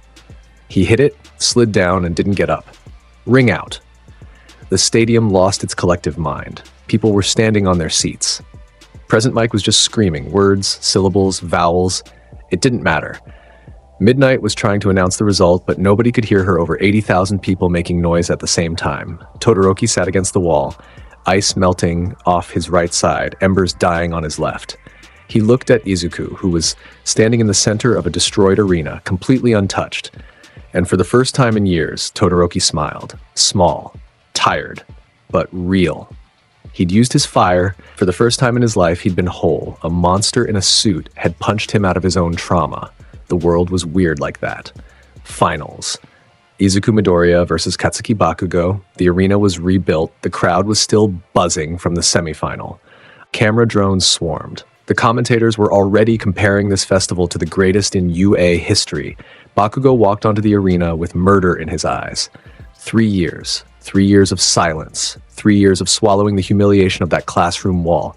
3 years of watching the green-haired predator walk through everything and everyone, while Bakugo clawed for every inch of ground he earned. He was done being quiet. Midoriya! Bakugo roared. Explosions crackled from both palms. The air around him shimmered with heat. Today, you look me in the eyes. Today, you fight me like I'm worth something. You hear me? Izuku looked at him. His expression was unreadable. I hear you, Katsuki. It was the first time Izuku had spoken to Bakugo since that day at Aldera. 3 years of silence, broken with 3 words and his first name. Something wild and desperate blazed in Bakugo's eyes. He'd wanted this, needed this, not to win. Somewhere deep in his mind, in the part he'd never admit existed, he knew he wasn't going to win, but to fight, to stand on the same stage as the thing that had haunted him since he was 10 and throw everything he had at it. Begin. Bakugo exploded forward, and credit where it was due. The boy was fast. His explosions were powerful. His combat instincts were elite. He launched himself across the arena like a guided missile, palms blazing, and unleashed a barrage of explosions at point-blank range. Boom, boom, boom. The arena floor cracked. Smoke filled the air. The crowd felt the heat. When the smoke cleared, Izuku was standing in the same spot, arms at his sides, soot on his uniform, completely unharmed. Bakugo screamed, a raw, throat-shredding scream that carried years of frustration. He attacked again, faster, harder, combining his explosions into a dizzying spiral of movement and firepower. He was everywhere, attacking from every angle, explosions popping and booming and filling the arena with light and thunder. Izuku used Kamiye. His body went fluid, swaying between explosions like smoke. Bakugo's palms passed through the space where Izuku's head had been a millisecond ago. Every attack missed. Every explosion hit empty air. "Stop dodging!" Bakugo screamed. Okay. Izuku stopped moving. Bakugo hit him with a full palm explosion directly to the chest. The blast was big enough to crater the floor and push the front row spectators back in their seats. Tekkai. The explosion washed over Izuku like a warm breeze. He stood there, smoke curling off his uniform, and looked at Bakugo with golden eyes. Bakugo's hands were shaking. What the hell are you? I'm what you were afraid of since we were 10. Bakugo went all in. He rose into the air on explosive thrust, climbing above the arena, spinning, building speed, building heat. His palms glowed white-hot. His arms spiraled. The air itself distorted around him as he built to his ultimate attack. Howitzer impact. He dove. The explosion was titanic, a spiraling vortex of fire and force that hit the arena like a bomb. The floor shattered, the walls cracked, the shockwave knocked spectators back 3 rows. For a moment, the entire arena was nothing but white light and deafening sound. Midnight braced behind her podium. Present Mike grabbed his desk. Recovery Girl spilled her tea. The light faded, the smoke cleared. Izuku Midoriya stood in a crater. Hybrid form, 7 feet tall. Golden fur, black rosettes, fangs, tail, claws. He'd transformed mid-explosion, and Tekkai at full hybrid power had tanked Bakugo's strongest attack with 0 damage. He looked up at Bakugo, who was descending from the air, spent, arms smoking, eyes wide. Izuku caught him, one hand, around Bakugo's face. He grabbed the boy out of the air by the head and held him there, dangling feet off the ground like a cat holding a mouse.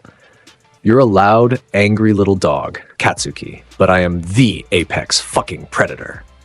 He slammed Bakugo into the arena floor. The impact shattered the ground in a ring 10 meters wide. The entire arena shook. Dust billowed. Concrete fragments flew. Bakugo lay in the crater, eyes open. But his brain had hit a wall. The kind of wall you hit when every ounce of strength you have isn't enough, and the gap between you and the thing in front of you is so wide it might as well be a canyon. Izuku flicked him on the forehead. One claw.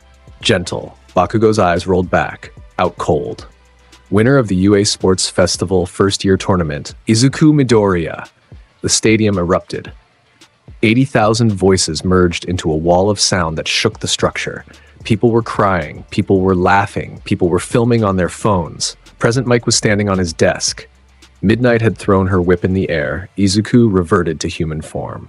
He stood on the podium as they draped the gold medal around his neck, bare-chested because his shirt hadn't survived the transformation, spotted skin gleaming under the stadium lights. He looked into the crowd. Found Mina, who was standing on Kirishima's shoulders, waving both arms and screaming so loud he could hear her over 80,000 other people. He blew her a kiss. The crowd lost its mind. Mina lost her mind. Kirishima lost his mind trying to keep Mina from falling off his shoulders while she lost her mind. In the stands, All Might watched. His smile was proud, genuine. The kind of pride a teacher feels when they see a student become something beyond what they ever imagined. Beside him, Endeavor was staring at the arena with an expression that defied description. His son had used his fire for the first time, and lost to a boy who'd walked through it like it was a summer breeze. What is that child? Endeavor said. All Might looked at him. The future. After the sports festival, Izuku's life changed. Not because he changed, he was the same person he'd always been, but the world's perception of him shifted. Hero agencies sent internship offers by the hundreds. Every top 10 hero wanted him. Hawks, Best Jeanist, Mirko, even Endeavor, who had very complicated feelings about the boy who'd knocked out his son and somehow made his son better for it. Izuku chose an agency nobody expected. Gang Orcas. When Mina asked why, he said, "He's the only one who didn't try to sell me on what they could teach me. He said I could use his patrol territory to hunt." To hunt? Villains, Mina. Nah. Right, obviously. Villains. The internship week was supposed to be quiet. Training with pros, learning the ropes of actual hero work, a chance for the first years to get real-world experience in a controlled environment. Nothing about what happened in Hosu was controlled. It started with a phone call. Izuku was on night patrol with Gang Orca's agency, standard sweep of the waterfront district, when his phone buzzed. Ida's number, he answered. Silence on the line, then a click, then nothing. Izuku's eyes narrowed. He knew about Ida's brother. Everyone did. Ingenium, the turbo hero, Tenya Ida's older brother, had been attacked by the hero killer, Stain, stabbed multiple times, paralyzed from the waist down, career ended. Ida had been quiet about it, but Izuku could smell the rage on him every day in class. The bitter, burning scent of someone planning something reckless. A dropped call from Ida on a night when Stain had last been spotted near Hosu City. Izuku put the pieces together in 2 seconds. He told Gang Orca he was stepping out. The hero looked at him, saw the golden eyes, and decided not to argue. Izuku used Geppo. He rose above the city and started moving. Not toward Hosu's main streets, where the hero agencies were concentrated, but toward the back alleys. The places where a vigilante killer would hunt. The places where a vengeful teenager would go looking for a fight he couldn't win. He found the alley by scent. Blood. Fresh. And under it, the specific chemical signature of Ida's exhaust quirk. He landed on the rooftop above the alley without a sound. Looked down. The scene was ugly. Ida was on the ground. Both legs had been slashed. His calves were cut, the engines of his quirk. He was bleeding badly, unable to stand, trying to drag himself toward his fallen phone. Native, a pro hero who'd apparently stumbled into Stain's territory, was on the ground nearby. Paralyzed. Stain's quirk, Blood Curdle, which immobilized anyone whose blood he tasted, had locked the hero's body in place. And standing over them both was the hero killer himself. Stain. Red scarf, bandaged face, katana in one hand, hunting knife in the other. His body language was that of a man completely in control. He'd done this a dozen times. 24. He'd killed heroes across Japan with this exact setup. He was raising the katana to finish Ida when the rooftop above him creaked. Stain's head snapped up. His reflexes were extraordinary. Years of combat against pro heroes had made his instincts razor sharp. What he saw made him go still. A figure dropped from the rooftop, 7 feet tall, covered in golden fur with black rosettes, fangs exposed, claws extended. Golden eyes that caught the streetlight and glowed like twin furnaces. Izuku Midoriya landed in the alley in hybrid form. The concrete cracked under his feet.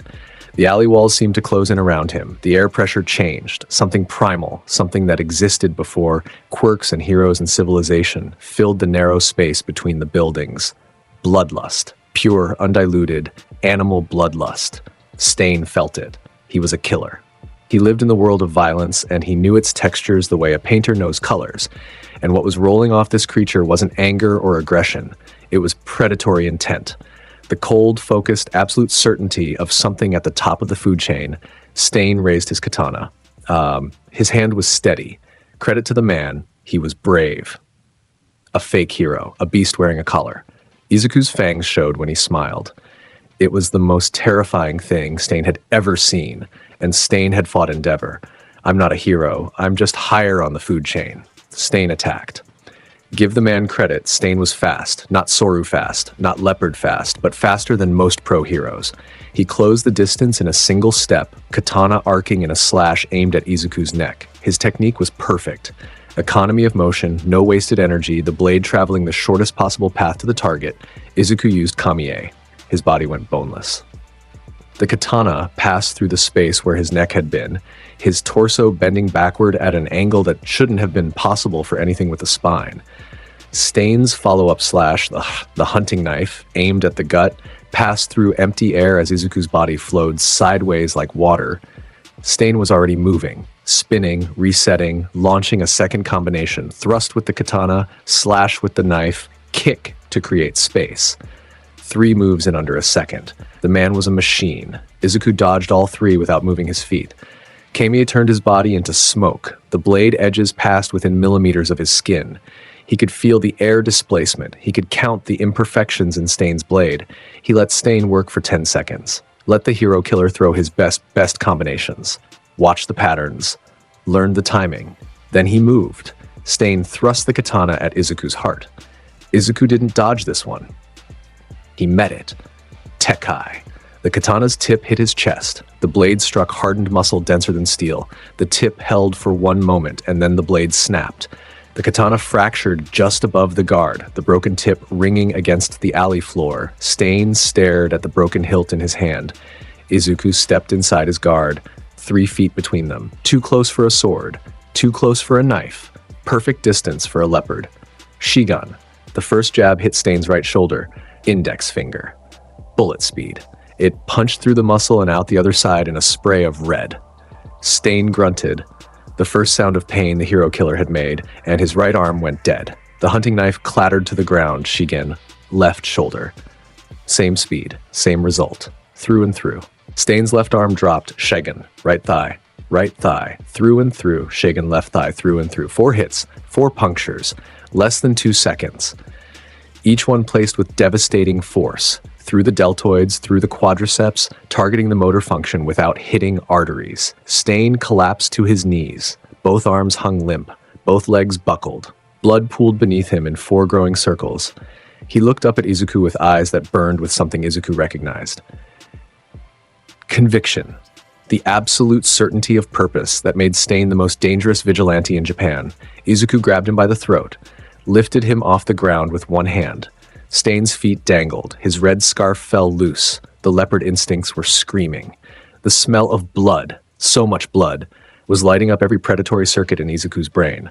His grip tightened. His claws dimpled the skin of Stain's throat. "You kill for conviction," Izuku said. His voice was low, a rumble from deep in his chest. "I kill because it's my nature." He pulled Stain close, eye to eye, golden slits staring into bloodshot conviction. "You were dead the moment I caught your scent."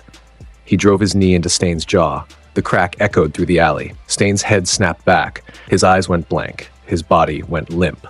The hero killer, the man who had terrorized the hero world for years, dropped like a sack of grain. Izuku let him fall. Opened his hand. Let the unconscious body slump against the alley wall. He stood there for a moment, breathing, controlling the animal. The smell of blood was thick and hot, and the predator in him was still humming, still wanting, still hunting. He forced it down, locked it in its cage, turned the key. Human drives, human controls. The animal sits in the passenger seat. He turned to Ida. The boy was staring at him, mouth open, eyes wide, tears tracking through the grime on his face. Not tears of pain, tears of something more complicated. Shame, relief, the crashing realization that he'd come here to die and someone had saved him. "You alive?" Izuku asked. Ida nodded. He couldn't speak. Izuku looked at his legs. The cuts were deep, but Stain had been precise. He wanted Ida to feel fear, not dead. The bleeding was manageable. He looked at Native. The hero was still paralyzed but conscious, staring at Izuku with an expression that would probably require therapy to fully process. Izuku reverted. The fur receded. The claws shrank. He stood in the alley as a teenage boy in a torn hero costume, green hair dark with sweat, golden eyes fading back to green. He picked up the remains of his collar, the costume's neck piece, shredded by the transformation, and turned toward the alley entrance. "Tell the police there's a package back here." He started walking. Midoriya. He stopped. Ida's voice was broken, thick with emotion and blood loss and the weight of a brother's legacy. "Thank you." Izuku looked over his shoulder. For a moment, just a moment, his expression softened. The predator retreated. What was left was a 16-year-old boy who had run across a city because a classmate made a phone call that went dead. "Get your brother's name off your back, Ida. You're not avenging anyone. You're your own hero." He walked into the Hosu night. The streetlights caught his silhouette, lean, spotted, alone. Behind him, police sirens began to wail. The aftermath of Hosu was bigger than the USJ, bigger than the sports festival, the hero killer captured by a first-year student. The most feared vigilante killer in Japan, taken down in an alley in under a minute by a teenager with claws and a philosophy that boiled down to, "I am the apex predator and you are not." The video leaked. Of course it did. Someone always had a camera. The footage was grainy, shot from a window above the alley by a civilian who'd heard the sounds of combat, but it captured enough. The hybrid form, the 4 Shigan strikes, the throat grab, the knee, the internet exploded. Leopard Boy absolutely destroys the hero killer, trended #1 worldwide for 3 days. Fan edits went up within hours, clips of the fight set to music, slow-motion breakdowns of the Shigan sequence, reaction videos of pro heroes watching the footage with their mouths open. Hawks, the #2 hero, watched the video on his phone during a press conference and forgot he was supposed to be answering a question. Sorry. What? I was watching a 16-year-old fight better than most people in this room. Mirko watched it 7 times and then called UA's admissions office to ask if Midoriya was available for a summer internship. They told her the line was busy because 400 other agencies were calling about the same thing. In Class 1A, the mood was somewhere between awe and existential crisis. Their classmate had soloed the hero killer in an alley, at night, alone.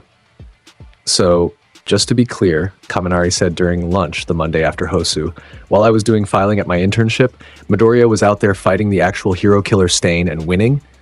Correct, Tokoyami said. Cool. Cool. I'm going to go sit in a corner and think about my life choices. Ida was back in class, bandaged, moving carefully. The scars on his calves would be permanent. Stain's blade had damaged the exhaust ports of his engine. Quirk, reducing his top speed by about 20%. He would recover most of it with physical therapy, but he'd never be quite what he was before. He didn't complain. Not once. When he saw Izuku that Monday morning, he stood up, walked to Izuku's desk, and bowed. Deep, formal. The bow of someone who owes another person their life. Thank you, Midoriya. I was foolish. I let my anger control me, and I nearly died for it. You saved me. I will not forget it. Izuku looked at him. Don't bow. That's sit down. But I said sit down. Ida sat.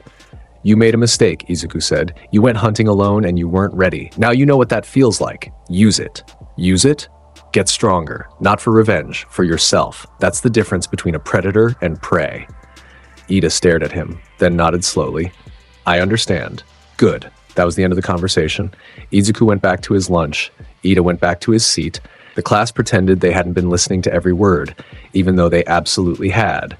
Mina waited until after class to find him. The hallway was empty. She leaned against the wall next to him while he changed his shoes at the lockers. That was nice, she said. What was? What you said to Ida, the get stronger thing. It was practical. It was nice. You can be nice and practical, Izuku. They're not mutually exclusive. He pulled on his street shoes, stood up, looked at her. She was leaning against the wall with her arms crossed, yellow eyes bright, pink skin practically glowing in the afternoon light from the window. She was wearing her uniform properly for once. She usually loosened the tie and rolled the sleeves, and her horns were catching the light. What? She said. You look nice today. Mina's brain crashed. Full system failure, blue screen. The Mina Ashido operating system encountered an unexpected compliment and needed to restart. Was that too nice? No, that was great. That was, I look nice? Really? I said what I said.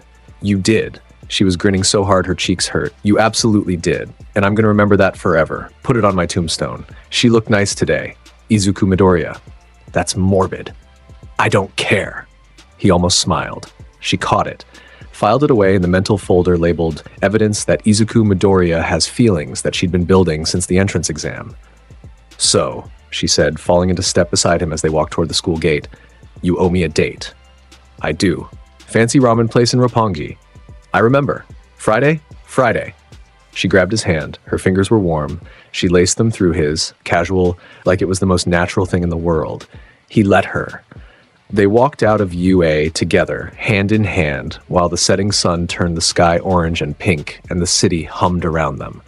A boy who was half leopard and a girl who was made of acid and sunshine, the most dangerous student in the school and the brightest. Somewhere across the city, villains were planning. Somewhere in the shadows, forces were moving. The world was full of threats and darkness and the constant grinding machinery of conflict. But right now, in this moment, two teenagers were walking home from school, and one of them was trying very hard to keep a straight face, while the other talked about route ramen toppings with the kind of passion usually reserved for battlefield strategies. I'm telling you, the pork belly there is insane. Like, life-changing. You'll eat it and nothing else will ever taste the same. It's ramen. It's not just ramen, Izuku. It's an experience. You're very passionate about pork. I'm passionate about food and about dragging you into having a normal teenage experience for once. When's the last time you did something fun? That wasn't fighting. He thought about it. This what? This is fun. She stopped walking. He stopped because she was still holding his hand. Walking home from school with me is fun? Yes. She stepped closer, rose up on her toes, kissed him on the cheek. It was quick. Light. Gone before his brain could fully process it. But the spot where her lips had touched burned warm against his skin, and something deep in his chest, something that wasn't the predator, something entirely human and entirely his, flickered like a match being struck. Friday, she said. Don't be late. She let go of his hand and walked backward for a few steps, grinning at him, before spinning around and heading toward her train station with a wave over her shoulder. Izuku stood on the sidewalk. He touched his cheek and smiled, a real one. The story of Izuku Midoriya was just beginning. There were battles ahead, bigger villains, darker threats, challenges that would push even an apex predator to his limits. The world of heroes and villains was a savage place, and the higher you climbed, the harder the things at the top tried to knock you down. But that was for later. That was for the next arc, the next crisis, the next time the world needed someone to stand at the front and bare their fangs. Right now, the most dangerous student in Japan was standing on a sidewalk in Musutafu, touching his cheek, smiling about a pink girl who kissed him after school. And somewhere above, a passing bird changed its flight path to avoid the boy on the sidewalk. Even animals knew. Stay out of the leopard's way. Across the city, in a bar that smelled like dust and failure, Tomura Shigaraki sat in front of a screen showing footage from the sports festival. The Hosu footage played on a second monitor, the USJ security recordings on a third. He scratched his neck until it bled. Sensei, he said to the voice on the other end of the communicator, the leopard. I've seen the footage, the voice replied. He's impressive. Impressive? He destroyed the Nomu in one hit. The Nomu that was supposed to kill All Might. Then we'll build something stronger. He beat Stain in under a minute. Then we'll find someone smarter. What do we do about him? A pause on the line, long enough for Shigaraki's scratching to draw a fresh line of blood down his neck. Nothing, Tomura, not yet. Let him grow. Let him rise. The higher he climbs, the further he has to fall. And if he doesn't fall, another pause, longer this time, then we find something that even a leopard can't survive. The communicator clicked off. Shigaraki stared at the screens. 3 angles of the same boy, destroying robots, killing a Nomu, beating the hero killer, walking on air, blowing a kiss to a pink-skinned girl in a stadium of 80,000 people. He scratched his neck. Leopard, he muttered. I'll find a way. I'll find a way to kill you. The screens flickered. In the footage, golden eyes stared back. And somehow, impossibly, it felt like they could see him. Somewhere across the city, Izuku Midoriya sneezed. Someone's talking about you, Mina texted. Probably, he texted back. Was it a cute sneeze? Sneezes aren't cute. Yours probably is. Good night, Mina. Good night, Izuku. Dream about me. He put his phone down, looked out his bedroom window at the lights of Musutafu. The city hummed. Somewhere out there, threats were forming. Plans were being made.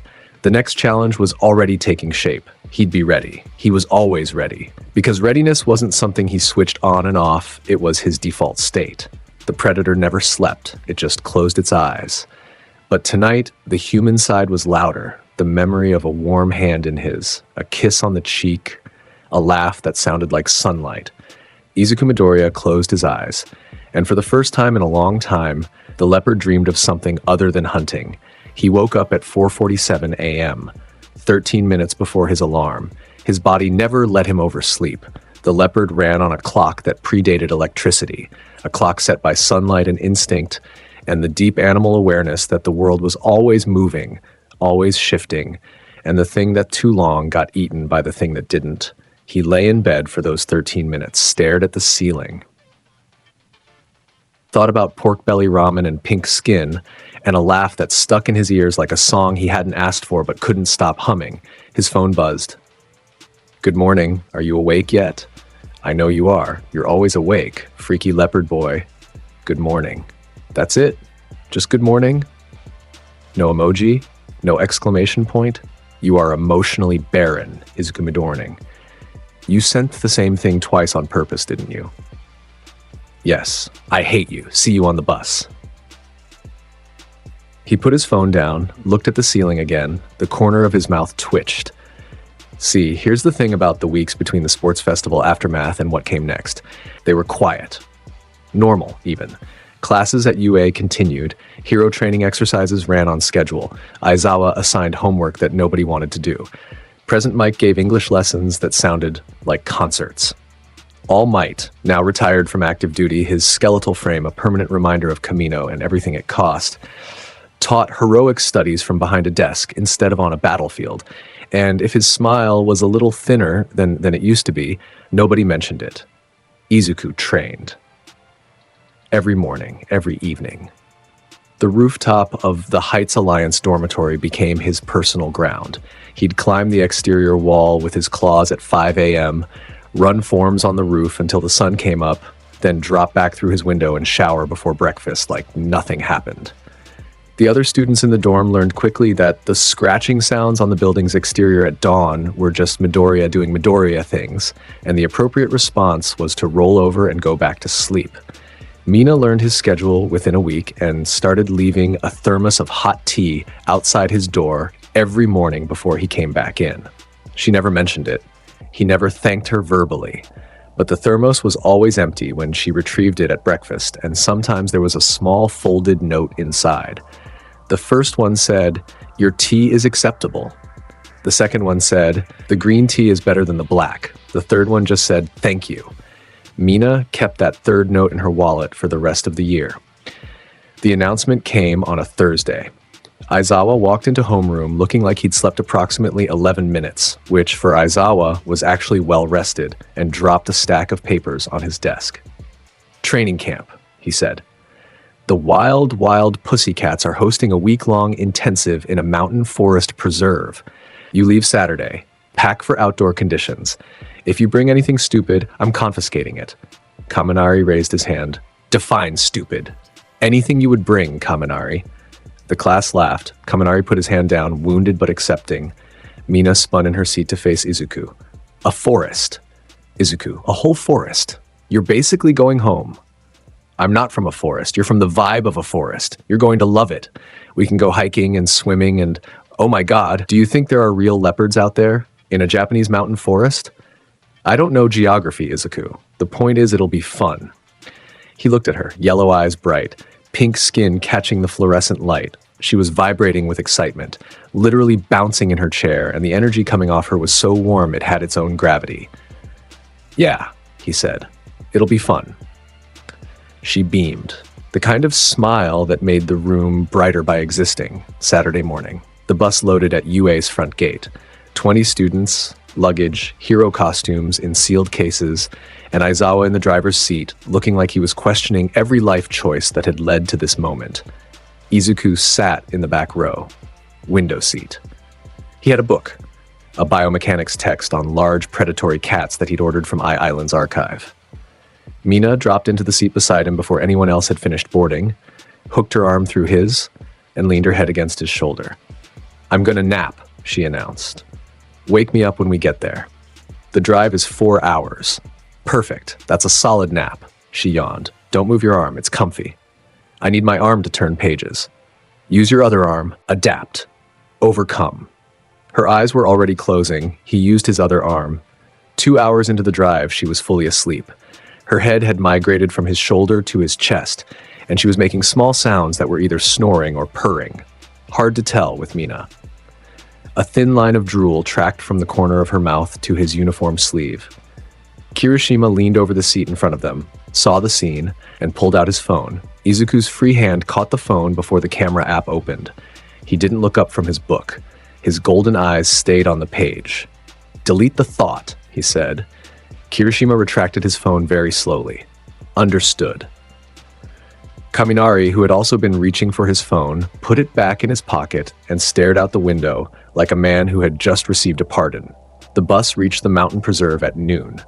If the road ended at a cliff overlooking a vast forested valley, miles of dense green canopy stretching toward a distant mountain range. The air was different up here, thinner, cleaner. Every breath tasted like pine and earth and something older than cities. Izuku inhaled deeply through his nose the second he stepped off the bus. His pupils dilated. The spots on his skin darkened slightly, responding to the environment. Every scent in the forest was filing itself in his brain. The tree species, the water sources, the animal trails, the soil composition, the faint traces of human activity from the facilities deeper in the valley. He mapped it in under a minute. Exits, terrain features, sightlines, ambush points. He couldn't help it. The Predator assessed every environment it entered the way a chess player assessed a board. Threats, advantages, escape routes. He didn't find any threats. That made him more alert, not less. The wild pussycats appeared on cue. 4 hero-costumed figures on the cliff's edge posed dramatically against the sky. Mandalay, Pixie Bob, Ragdoll, and Tiger. Their entrance was rehearsed, choreographed, and delivered with the enthusiasm of a group that had been waiting all morning for this moment. "Welcome, UA students," Mandalay shouted. "We are the wild pussycats, and this is our mountain domain. For the next week, your Mandalay, telepath range, roughly 1 kilometer in open terrain. Pixie Bob, earth manipulation upper limit approximately 3,000 cubic meters. Tiger, body flexibility mutation. Ragdoll, search quirk, you can monitor up to 100 targets simultaneously." The pussycat's pose collapsed. All 4 of them stared at Izuku, who was standing at the front of the student group with his hands in his pockets, reciting their capabilities like he was reading a grocery list.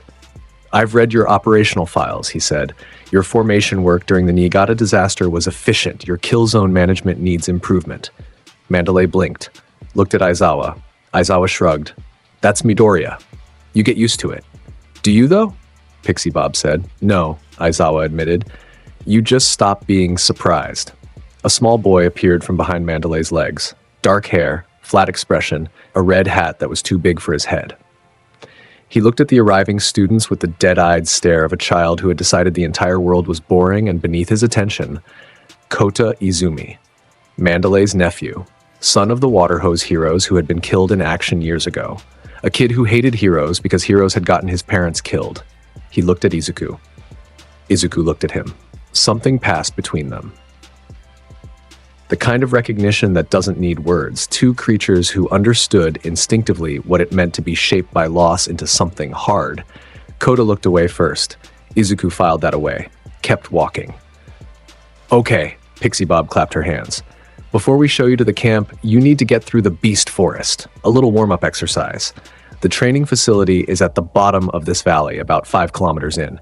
You have 3 hours to..." The ground erupted. Pixie Bob's earthquake created the beast, a massive golem of packed soil and rock, 40 feet tall, shaped vaguely like a bear, rising from the cliff face with a roar that was more vibration than sound. It was impressive. It was intimidating. It was designed to challenge the entire class simultaneously, to force them to work together, to push their limits. It lasted about 4 seconds. Izuku kicked. 1 kick. Standing still. His right leg swept in a horizontal arc so fast the motion was invisible. Rankyaku, the compressed air blade launched from his shin, crossed the distance to the earthen beast in a blink and hit it dead center. The golem split. A clean vertical line from crown to chin. Both halves separated, paused for a moment as if confused by their own bisection, and then collapsed outward in twin avalanches of dirt and stone that thundered down the cliff face and settled into dust clouds at the bottom of the valley. The cliff went quiet. Pixie Bob stared at the pile of rubble that used to be her beast. Her mouth was open, her eyes were wide. Her brain was doing the math on how long it had taken her to build that thing versus how long it had taken this kid to cut it in half, and the math was making her want to cry. Izuku put his hands back in his pockets. "You said the facility is 5 kilometers in?" Mina was already grinning. That specific grin, the one she wore when Izuku did something absurd and she got to be the person standing closest to it. She bumped her hip against his as they walked past the stunned pussycats toward the tree line. "Show off," she said. efficient. Same thing, coming from you. Behind them, the class followed. Most of them had stopped being shocked by Izuku's displays of casual dominance weeks ago. It was background noise now. Water was wet, sky was blue. Midoriya could cut a building-sized golem in half with his leg. Bakugo walked past the rubble pile without looking at it. His jaw was set. His fists were in his pockets. He'd been like this since the sports festival. Quieter, harder, the bluster compressed into something denser. He trained more than anyone except Izuku. He'd added precision to his explosions, control to his rage. He was better than he'd been 3 months ago by a wide margin. He still wasn't close, and the distance ate at him like acid. Not Mina's acid, the other kind. The slow kind. The kind that dissolved from the inside. The training camp settled into its rhythm. Days were long. The Pussycats pushed the class through exercises designed to expand their quirk capacity, pushing past limits, extending range, increasing output. Aizawa supervised with the energy of a man counting the minutes until he could sleep. Izuku's training was separate. Had to be. Mandalay pulled him aside on the first evening and told him diplomatically that his power level was somewhat beyond what our standard curriculum is designed to address, and suggested he use the deeper forest as his personal training ground. What she meant was, you're scaring the other students with your warm-ups. He trained alone in the deep forest from dusk until midnight, running, climbing, hunting, not animals, but shadow targets he set for himself, using the terrain and the darkness to push his tracking instincts harder than any simulation could. The forest at night was his element. The canopy blocked the moonlight. The undergrowth was thick. Every sound was amplified. Every scent was a trail. He moved through it like he'd been born there. Because in every way that mattered, he had. On the third night, he found Kota. The boy was sitting alone on a rocky outcropping above a waterfall, legs dangling over the edge. Midnight. No adults around. Just a kid who couldn't sleep sitting above a 100-foot drop because heights made him feel something other than angry. Izuku landed on the outcropping beside him without a sound. Kota flinched, spun, and threw a weak water blast from his palm. His quirk barely controlled a sputtering spray that hit Izuku in the chest and soaked his shirt. Izuku looked down at his wet shirt, looked at Kota. Strong start. What are you doing here? Kota scrambled backward. Get away from me. You're sitting on a cliff edge in the dark, alone, at midnight. So you're either stupid or hurting. You don't seem stupid. Kota's face crumpled, then hardened. The whiplash of a kid trying to be angry because angry was easier than sad. What do you care? You're one of them. A hero. A fake. I'm not a hero. Then what are you? Izuku sat down, cross-legged, relaxed. He looked out at the forest canopy below the waterfall, silver and black under the half moon. My quirk tells me to hunt, he said. Every day, every minute. The instinct is always there, always hungry. When I was 4, I almost killed another kid because he took my juice box. Kota stared at him. Your parents were water hose, Izuku said. It wasn't a question. They died fighting a villain named Muscular. You blame heroes because they chose to fight instead of choosing to stay alive for you. They should have what? Run? Hidden? Let the villain destroy everything and everyone around them because their son needed them more than the world did?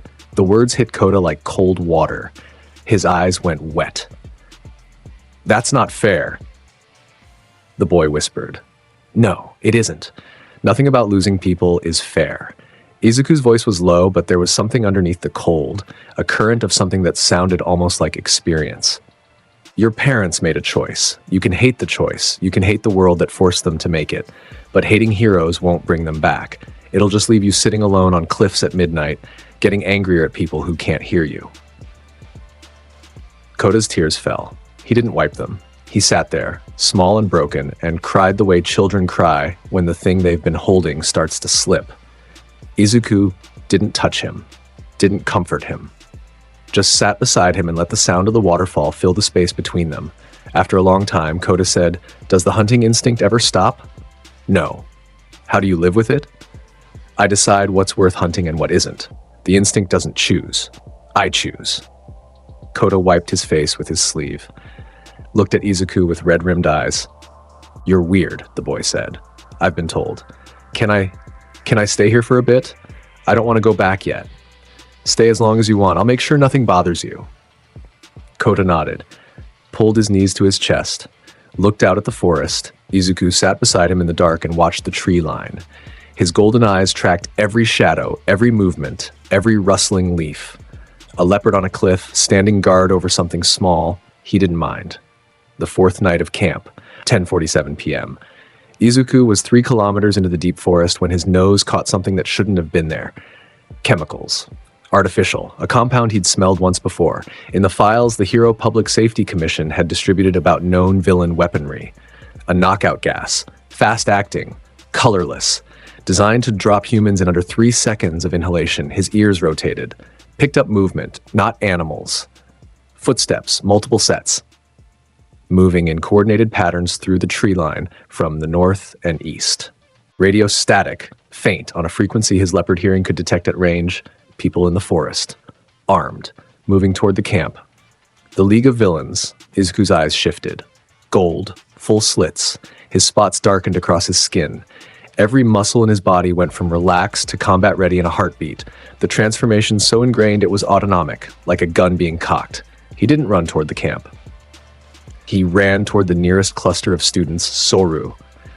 He appeared at the training clearing where Mina, Kirishima, Kaminari, Jiro, and Ojiro were still doing late-night exercises. The air displacement from his arrival blew their hair back. They all flinched except Mina, who had learned to recognize the sound of Izuku arriving at speed, a sharp pop followed by the faint smell of ozone. "Get high! Now!" His voice cut through the clearing like a blade. The tone was absolute, the kind of voice that your body obeyed before your brain finished processing the words. "What's..." Kaminari started. "Gas! The wind is carrying it from the north. Get above the tree line. Geppo won't work for you, so climb the tallest trees. Now! Move." They moved. Something about golden slit pupils staring at you in near darkness while ordering you to climb made the body very compliant. Jiro's ears were already extended, plugged into the ground. Her face went pale. "I hear them. Footsteps. A lot of them. Coming from everywhere. They're surrounding the camp." "I know." Izuku was already shifting, his body expanding, fur rippling across his frame, the hybrid form taking shape. "Get the others. Tell Aizawa. Tell Mandalay to use her telepathy and wake everyone." "What are you going to do?" Kirishima asked. Izuku's fangs showed. 7 feet of golden fur and black rosettes and eyes that burned like twin furnaces in the dark forest. "Stay back. I'm going hunting." He vanished. Soru carried him into the trees so fast the branches didn't have time to sway. The League had learned from the USJ. This attack was bigger, smarter, coordinated across a wide perimeter with multiple squads, each one assigned a section of the camp, each one carrying gas canisters and suppression gear. They'd brought 60 fighters, plus specialists. The gas was the opening move. Blanket the area, drop the students, pick off the heroes while they were disorganized. Good plan. Solid strategy. Shigaraki had clearly been doing homework since the last time Izuku dismantled his operation. Problem was, the homework was still incomplete. Izuku hit the first squad at the northern perimeter. 4 villains moving through the undergrowth with military spacing, gas masks on, one of them carrying a canister launcher. He dropped from the canopy. The first villain didn't see him, didn't hear him. One moment there was forest. The next moment, a claw closed around the back of his neck and drove him face first into the earth, so hard his gas mask shattered and the soil cratered beneath his head. Out cold, the second villain spun, fired some kind of quirk, a pulse of red energy, fast, aimed at center mass. Izuku used Kami A. His body bent sideways at an angle that would have snapped a normal spine, the energy pulse passing through the space his torso had occupied a tenth of a second ago. He straightened, grabbed the villain's outstretched arm, and wrenched it behind his back until the shoulder dislocated with a pop. The villain screamed into his gas mask. Izuku's other hand came down on the back of his skull. Lights out. The third villain ran. Smart. Izuku respected the instinct. Soru closed the gap in a blink. Shigon to the base of the spine, low power, targeted, enough to shut down the legs without permanent damage. The villain dropped face first into the brush, paralyzed from the waist down and screaming. The fourth villain threw the gas canister at Izuku's face. The canister burst on impact, engulfing him in a cloud of knockout compound. Izuku breathed it in. His enhanced metabolism burned through the compound in 3 seconds. His lungs processed it like it was slightly spicy air. He walked out of the cloud, grabbed the fourth villain by the throat, and held him off the ground. "How many squads?" he said. The villain's legs kicked, his hands clawed at Izuku's grip. He was looking into golden eyes at a range of 6 inches, and every ancestral warning in his DNA was firing at full volume. "T-12 squads, 60 combatants. There's a big one. A Nomu. Where?" "Central camp. They're sending it to the central camp." Izuku dropped him, slammed a knee into knee to the man's temple on the way down. The villain went limp. 12 squads. 60 combatants. A Nomu. And the gas was already spreading. Izuku rose above the canopy with Geppo. 3 rapid kicks against the air, each one a thunderclap in the night, launching him above the tree line where the air was clean. He could see the camp from here. Smoke. No. Gas, rolling through the forest in a white wave, flashes of light where heroes and students were fighting. Mandalay's telepathic pulse hit him. All students retreat to the central cabin. Villain attack in progress. Heroes en route. He ignored the retreat order. Leopards don't retreat, they reposition. He spent the next 20 minutes running a pattern through the forest that turned a 60-person assault force into a scattered mess. Squad by squad, he dropped from the canopy, dismantled the group, and moved to the next one. Soru between positions. Shagan for the ones who stood still. Rankyaku for the groups that tried to cluster. A crescent of compressed air would sweep through a 4-person formation and send all of them flying in different directions. Unconscious before they hit the ground, he kept count. 12, 17, 23, 31. The villains with radio contact started panicking. Chatter on the frequency, his ears picked it up from 100 meters away. "Squad 8 is down, all 4, just gone. Something's in the trees, something fast. We can't see it, the gas isn't working on it." "What do you mean the gas isn't?" Silence from Squad 9, permanent.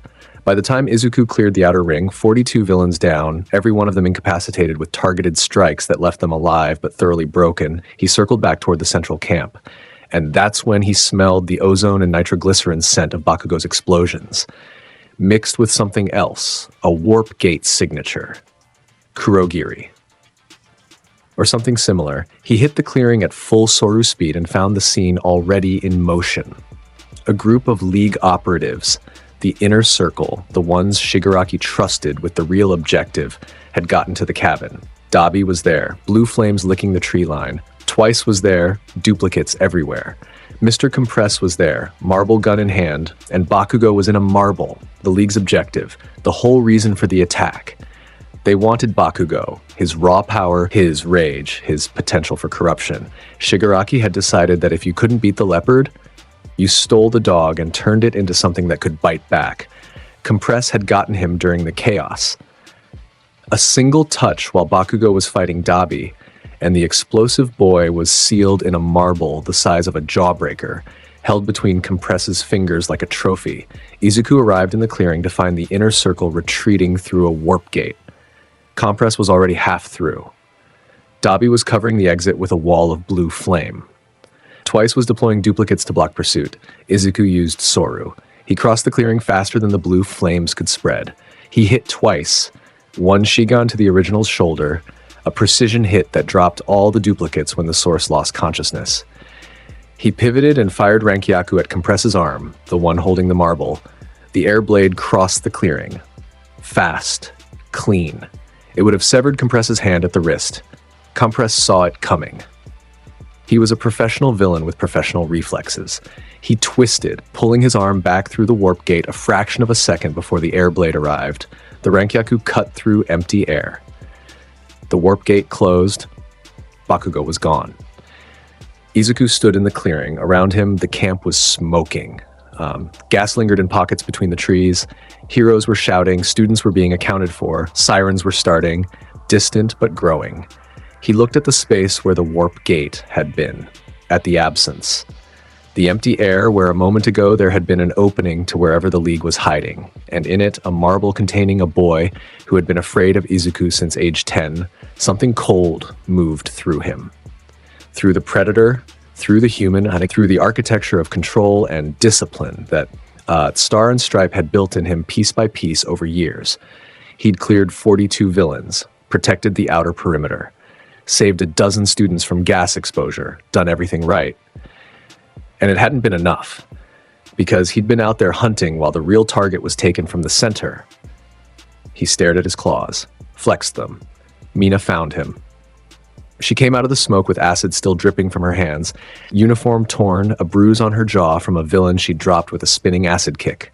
She was breathing hard, but her eyes were steady. She saw his face, read it instantly. "We'll get him back," she said. Quiet, sure. The same voice she used when she told him his tea was ready, or that his hair looked good, or that she'd meet him after class. The voice of someone who understood that the best thing you could give a caged predator wasn't comfort. It was direction. I know. A pause. The cold thing turned over in his chest. I should have been here. She took his hand, her fingers laced through his. She didn't tell him it wasn't his fault, didn't try to minimize it, didn't explain or rationalize or comfort. She just held his hand. He let her. And then he moved. The next 48 hours were the fastest moving period in recent hero history. The League had overplayed its hand. The camp attack was a declaration of war, and the hero world responded like it. The Hero Public Safety Commission mobilized. Intel teams traced the League's Warp Gate signature to a location in Kamino Ward, a district in Yokohama that had been under surveillance for months as a suspected villain hideout. A coordinated raid was planned. Multiple agencies, top 10 heroes, police tactical units. The biggest hero operation in a decade. Izuku was told to stay at the hospital with the other students. Recovery Girl was treating the injured.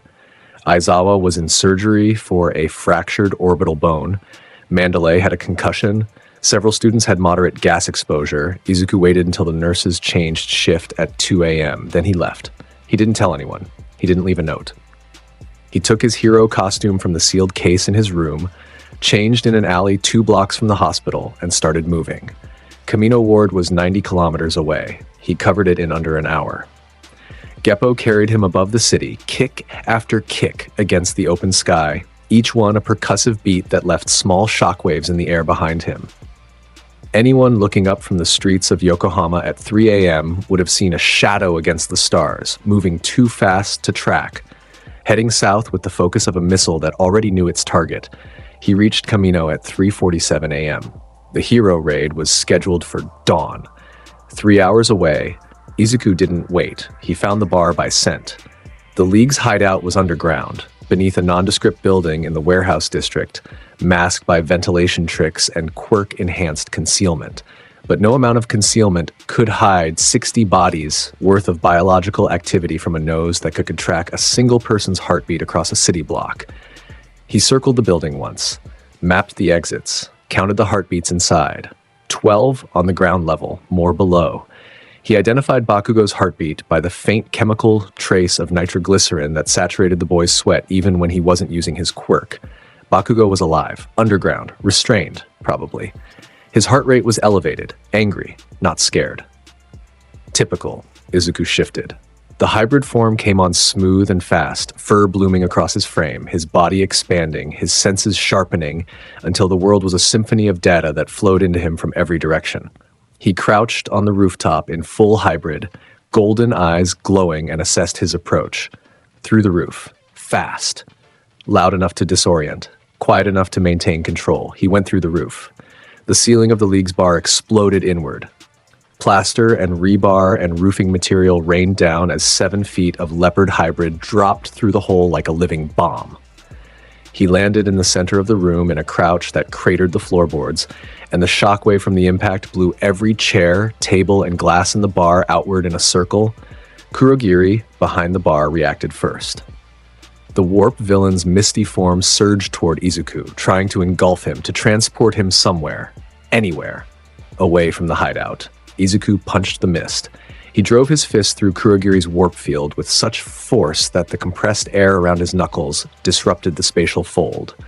The warp gate flickered, destabilized, and collapsed. Kurogiri's form scattered like smoke in a hurricane. Debi was next. Blue flames erupted from both hands, filling the room with heat that would have incinerated a normal person. Izuku didn't slow down. Tekai locked his body. The blue fire washed over him, licking his fur, scorching the air around him, and doing absolutely nothing to the hardened muscle beneath. He walked through Dabi's fire, grabbed him by the face, slammed him through the bar counter with enough force to shatter the wood and the concrete foundation beneath it. Dabi went through 2 layers of floor and stopped moving. Twice tried to rush him with 4 clones. Izuku swept his leg, Rankyaku. The air blade hit all 4 clones at knee height and dropped them. He followed with Soru, 1 blink directly in front of the original, and a single Shigan to the collarbone. Twice folded like a card table, spinner, Magni, mustard. They came at him together in a last-ditch rush, because what else could they do when a 7-foot predator was dismantling their organization in real time? Soru put Izuku between Spinner and Magni. One arm caught Spinner's sword, his clawed hand closed around the blade and snapped it, while his other hand jabbed Magni in the solar plexus. Shigan. She was unconscious before the broken sword pieces hit the floor. Spinner got a palm strike to the chest that launched him into the far wall. Mustard didn't even fight. He looked at Izuku, looked at the wrecked bar, looked at his unconscious colleagues, and sat down on the floor with his hands up. Smart kid. 12 seconds. That's how long the entire bar fight took. 12 seconds, and the League of Villains' inner circle was scattered across the wreckage of their own hideout like debris after a storm. Izuku walked to the staircase leading underground, ripped the reinforced door off its hinges. Went down, he found Bakugo in a room at the end of a narrow hallway, chained to a chair, hands encased in heavy-duty restraints designed to prevent his explosions. His face was bruised. He'd been fighting, even restrained, because Katsuki Bakugo would fight the sun if it looked at him wrong. Bakugo looked up when the door burst inward. His red eyes went wide. Izuku stood in the doorway. Hybrid form. Golden fur. Fangs. Claws dripping concrete dust. Behind him, the hallway was a mess of broken walls and groaning villains. You, Bakugo breathed. Izuku walked to the chair, grabbed the chains, snapped them with a single pull, did the same with the hand restraints. The heavy-duty metal peeled apart like paper in his grip. Bakugo stood up, rubbed his wrists. His hands were shaking, from the restraints, not from fear, he'd tell himself later. Izuku turned toward the door. Move. I'm cleaning up. He threw Bakugo out of the building through a wall. Not violently.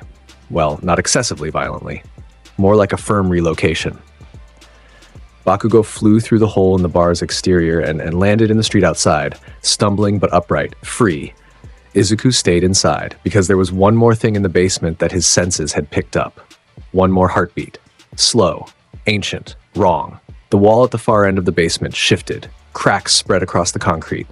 Something massive moved behind it. The wall collapsed outward, and All for One stepped into the light.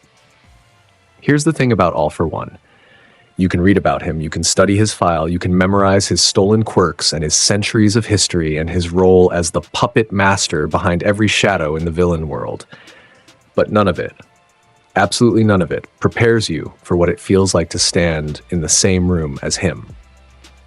The air changed. The ambient pressure in the basement shifted as multiple quirks activated simultaneously. A dozen stolen powers humming beneath the surface of a man who was more collection than person, more arsenal than body. His face was scarred, masked, the remnants of an ancient battle with All Might that had left him broken but not dead. His suit was impeccable. His posture was relaxed, and his presence was a weight that pressed against every instinct Izuku had. The predator inside him, the thing that had been driving him through this building like a hot knife through butter, went quiet. Not afraid. Assessing. The way a leopard goes still when it encounters something bigger than itself for the first time and needs to decide if this is prey, rival, or something to circle around. All for One smiled. You could hear it in his voice even if you couldn't see his ruined face. The leopard, he said, almost warmly. I've wanted to meet you.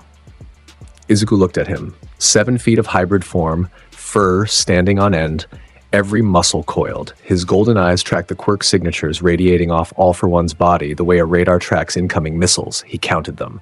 12 active quirks, at least 30 in reserve, strength enhancement, impact negation, hyper-regeneration, and forced activation, air cannons, warp, dozens more layered and combined, centuries of theft compressed into one monstrous vessel. I know who you are, Izuku said. You're not worth my time yet. Because Izuku could feel it. The magnitude of what a fight here would cost. The building would be vaporized, the city block would be leveled, Bakugo was outside, exposed, still recovering, and somewhere above, a raid team of pro heroes was approaching, led by the one person in the world who had a specific, personal, destined reason to be the one standing across from this monster. All Might. Izuku was a predator, and predators were patient. The best hunters in the animal kingdom didn't charge the biggest prey the moment they saw it. They watched, they circled, they waited for the right moment to strike. This wasn't the moment. He knew it in his bones. All for One tilted his head. Leaving so soon? And here I thought, and Izuku was already gone. Soru through the hole he'd made on the way in, into the street. Bakugo was there, hands sparking, confused and furious and free. What the hell was down? All Might's fight, not mine. Moved. 2 blocks east. Izuku put a building between them and the bar and stopped on a rooftop overlooking the street. 5 minutes later, the hero raid hit Kamino like a hurricane. Best Genist's fiber control locked down the perimeter. Endeavor's flames lit the sky. Edge-a-shot phased through walls, Gang Orca held the line, and All Might arrived. The explosion of his landing shook windows for a mile. He came down in the street outside the bar in his hero form. The last hero form, the final blaze, and the impact alone flattened 2 parked cars and left a crater in the asphalt. All for One walked out of the bar to meet him. The 2 of them stood in the street under the city lights, and the weight of their combined presence made the air feel like it was underwater. The fight was cataclysmic. There was no other word. All Might and All for One hit each other with forces that redesigned the city block in real time. Buildings crumbled, streets split. The shockwaves from their blows traveled for blocks, shattering windows and setting off car alarms across the district. Izuku watched from the rooftop. Every blow, every exchange. His golden eyes tracked the movements at a level of detail that would have been impossible for a normal observer. He saw the way All Might's form flickered, the way his muscles thinned for microseconds between impacts, the way One for All, the quirk of accumulation and transfer, was burning its last reserves like fuel in an engine running on fumes. All Might was dying. The power was leaving him in real time, punch by punch, and he was throwing everything into this fight because there would be no next time. All for One knew it too. He fought like a man who could afford to trade blow for blow because his opponent's clock was running out and his wasn't. But All Might was All Might, the symbol of peace. The man who had held the world on his shoulders for 30 years and never once asked someone else to carry it. He stood up. Every time. All for One knocked him down and he stood up. His form shrank from towering muscle to skeletal thinness and he stood up. His arm went limp and he punched with the other one. His legs buckled and he threw a headbutt. And in the end, when every scrap of One for All was spent and his body was a ruin and the cameras were rolling and the whole world was watching, Toshinori Yagi put everything that was left into one fist and drove it through All for One's guard and into the center of his mass with a punch that echoed across the city like a thunderclap. All for One went down, into the earth, through a crater that swallowed the street and everything on it. All Might stood above the crater, skeletal, thin, one arm raised, fist still clenched, the last ember of One for All guttering and going dark. The cameras caught it. Every screen in Japan, every screen in the world, showed the symbol of peace at the end of his road, triumphant and broken, standing over the enemy he'd spent his life fighting. On the rooftop, Izuku watched. Mina had texted him 37 times. He'd answered none of them. He'd call her later. Right now, he owed this moment his full attention. He's done, he said to no one, to the city, to the night. He looked at the broadcast. At the skeletal frame of the man who represented an entire era, something registered in his chest. Recognition, the understanding that a chapter just closed. And the next one was going to be harder for everyone. Bakugo stood behind him on the rooftop. The explosive boy had watched the fight too. His face was unreadable. His hands were still. He won, Bakugo said. He did. But he's finished. The power's gone. Bakugo said nothing for a long time. When he spoke again, his voice was rougher than usual, raw at the edges. I got captured. That's why this happened. He had to come because I... Stop. Izuku didn't turn around. You got captured because 60 villains hit the camp at night with gas and warp gates. You got captured because their plan was built around taking you specifically. Blaming yourself for a military-scale operation is a waste of energy. That's easy for you to say. You took down half their army by yourself. And they still got you. My kill count didn't matter because the objective wasn't combat, it was extraction. Now he turned. You're not the reason All Might lost his power. The reason is standing at the bottom of that crater. Direct your anger at something useful. Bakugo stared at him. His eyes were red and wet and furious, and Izuku pretended not to notice because Katsuki Bakugo's tears were not something the world was allowed to see, and the fact that Izuku could see them in the dark was a secret he'd take to his grave. Stop being a dog, Katsuki. Be a wolf. He dropped off the rooftop. Geppo carried him into the sky. Bakugo stood alone on the roof for a long time after that. His fists clenched. His jaw worked. Something shifted behind his eyes. Plate tectonics of the soul, slow and deep and permanent. When he finally left the rooftop, he walked differently. Straighter. Heavier. Like he'd put something down that he'd been carrying for years and replaced it with something denser, but more his own. He never told anyone what Izuku said to him then, but from that point forward, Katsuki Bakugo stopped exploding at shadows and started building towards something real. The weeks after Kamino were strange. The hero world was reeling. All Might's retirement was official, public, irreversible. The #1 hero slot sat empty. Endeavor inherited the position by default and wore it like a crown made of thorns. The public's confidence in hero society wobbled. Villains got bolder, crime spiked. And through it all, Class 1A went to school. Because that's what you do. The world shakes, and you go to class, and you train, and you eat lunch in the cafeteria, and you keep moving forward. Because stopping means thinking, and thinking means processing. And 16-year-olds have a limited capacity for processing the fact that the foundation they built their dreams on just crumbled on live television. Izuku processed differently than most. He processed through movement, through training, through the relentless, obsessive refinement of his body and his techniques that had defined him since he was 8 years old on Ai Island, kicking the ground until his ankles broke. He trained harder after Kamino. Longer sessions. More intensity. The rooftop sessions at dawn became full-body combat drills that left the concrete surface cracked and scorched. He pushed his hybrid form further, increasing the density, the speed, the output. He trained Rokuogan against reinforced targets in ground beta until he could modulate the shockwave's intensity with precision, dialing it from structural damage to internal obliteration, like adjusting the volume on a speaker. Mina noticed. She always noticed. "You're training more," she said one evening. They were on the dormitory roof, her sitting cross-legged, him cooling down from a session that had left hairline fractures in the concrete. "I'm always training. More than always, then." She looked at him. Her yellow eyes were soft, but her jaw was set. "Talk to me." He sat down beside her, ran a hand through his sweat-damp hair. The spots on his forearms pulsed faintly in the fading light. "All Might's gone," he said. "The power vacuum is real. Villains are getting bolder. The next threat won't come from a bar in Yokohama. It'll come from something bigger, organized, prepared. And you're training so you can handle it. I'm training so nobody else has to." She leaned against him. Her head found the spot on his shoulder that had become hers by repeated claim. "That's very noble and also very stubborn, and also you need to eat dinner." "I ate.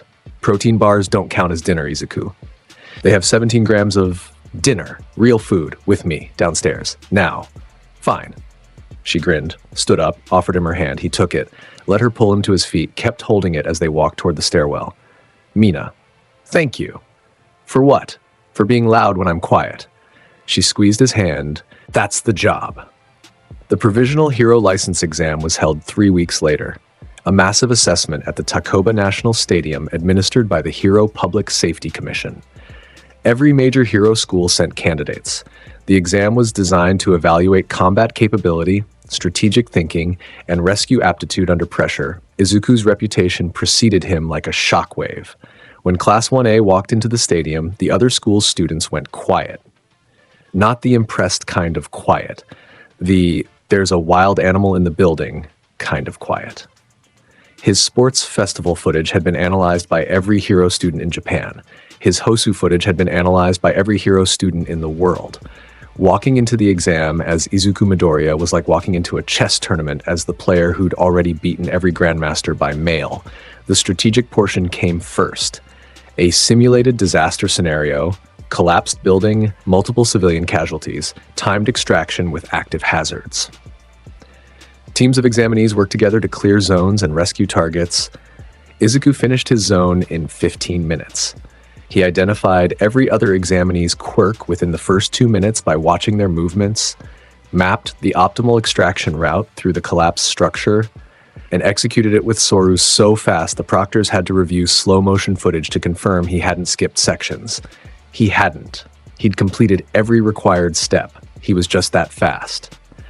The proctor reviewing his performance looked at the footage, looked at the clock, looked at the footage again, and quietly wrote, "Exceptional." Note, verify this student is actually human in the margin of the evaluation form. The combat portion was different. The testing commission, aware of Izuku's capabilities, had designed the final stage with specific contingencies for physical powerhouses. Environmental restrictions, transformation dampening zones. And for the final evaluation matchup, they pulled a name from the pro hero roster that sent a murmur through the stadium, Gang Orca. The commission wanted to see how the Leopard Boy handled a top 10 hero in a confined environment. Gang Orca accepted the assignment because he was a professional and also because secretly he wanted to see for himself what the kid who'd torn through 60 villains at a summer camp was really capable of. The arena was a modified indoor stage. Reinforced walls, limited space, no vertical escape routes. The kind of environment that negated aerial advantage and forced close quarters combat, Gang Orca walked onto the stage. Massive. His orca form towered over Izuku by 2 feet. His skin was gray-black, thick, reinforced. His hands were the size of dinner plates. He looked at Izuku, felt that specific thing, the alarm that fired in every creature's nervous system when something higher on the food chain entered the room. He suppressed it. He was a professional. Izuku stood on the other side of the stage, human form, hands at his sides. He'd chosen to keep his quirk in base state for this. No fur, no claws, no fangs, just a 16-year-old boy with spotted skin and green eyes that were already shifting gold. "You've studied me," Gang Orca said. It wasn't a question. He'd read the reports. "I've studied everything I'm going to fight. Then you know what I can do. I know what you can do. I know what your body can do. I know where they don't match." Gang Orca's eyes narrowed. "Begin." Orca charged. For his size, he was fast. Devastatingly fast. His Orca quirk gave him hypersonic capabilities and a body built for impact. He closed the distance in 2 strides, one massive arm swinging in a hook that could have flipped a car. Izuku used Kami A. His body went liquid. The massive fist passed through the space he'd occupied and hit the reinforced wall behind him, cracking it. Izuku flowed around the arm like water around a rock, and his hand came up, Shigan, 1 jab, index finger.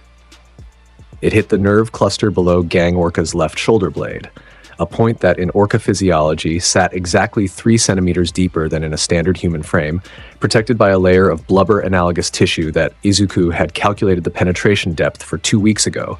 His finger went through the tissue. Hit the nerve. Orca's left arm went dead. The hero spun. Fast recovery.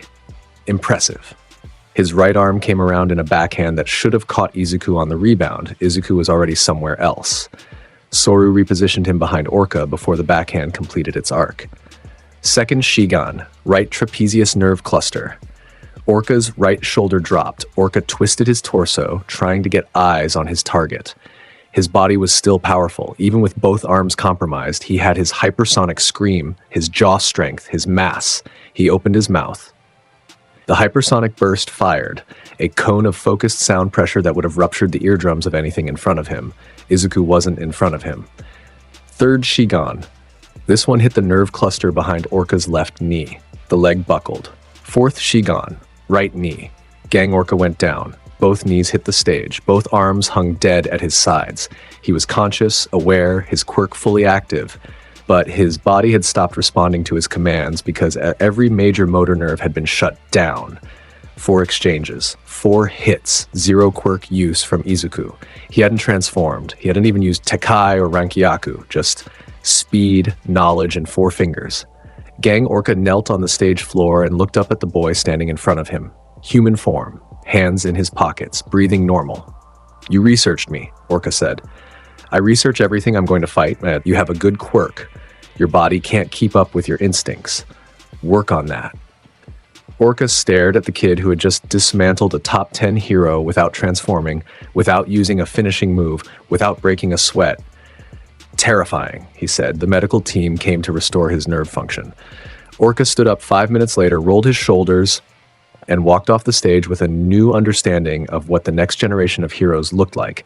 It looked like a leopard that had already figured out how to eat you before you'd finished introducing yourself. Izuku got his license, first in the exam, by a margin that, at this point, surprised nobody. The Shiha Saikai came next. Intelligence filtered through UA and the Hero Public Safety Commission over the following weeks. A Yakuza group, old school, traditionalist, operating out of a compound in Musutafu's outer districts, had developed a weapon. Not a bomb, not a device. A drug, quirk-destroying bullets. Small, refined, and permanent. A single round could erase a person's quirk forever. The drug was called Trigger Reverse, and it was being mass-produced by a man named Kai Chisaki, Overhaul, who ran the Shiha Saikai with the ambition of someone who wanted to rebuild the world by tearing down its foundations. The source of the drug was a child. Eri, 6 years old. Her quirk, Rewind, could reverse biological processes. In the right hands, it was a healing ability of unprecedented power. In Chisaki's hands, it was a factory. He was extracting her quirk factor through a process that involved breaking her body down and rebuilding it, over and over, harvesting the biological material needed to manufacture the bullets. She was, in every meaningful sense, being tortured for the raw materials of a weapon. Izuku learned about Eri before the official hero briefing. He had contacts on Island. The research network his mother had built during their years there still functioned, and certain information flowed through it faster than through official channels. A researcher in the quirk biology department flagged the drug's composition. Izuku read the analysis, identified the biological signature, cross-referenced it with the quirk registry, a child's quirk factor. In a bullet, something in his chest went very cold, not the predator cold of combat readiness, something colder.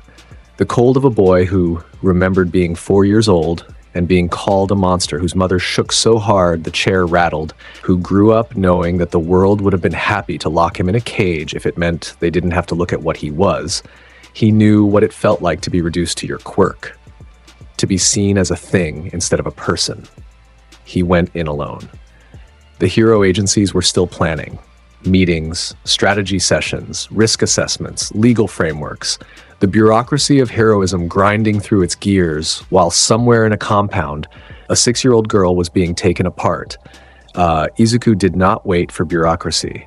He infiltrated the Shiha Saikai compound at 2 a.m. Full hybrid form.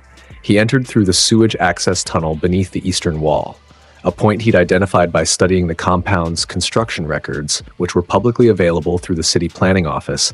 Because even Yakuza bosses had to file building permits, the tunnel opened into the compound's underground network. Izuku moved through it like smoke.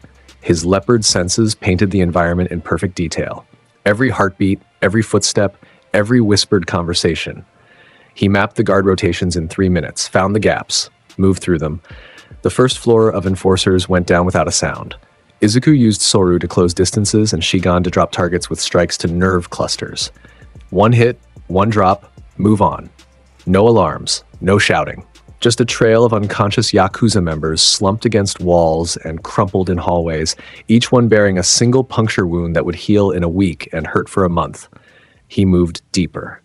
The compound's underground levels were a maze, deliberately confusing, designed to disorient intruders. Izuku navigated by scent.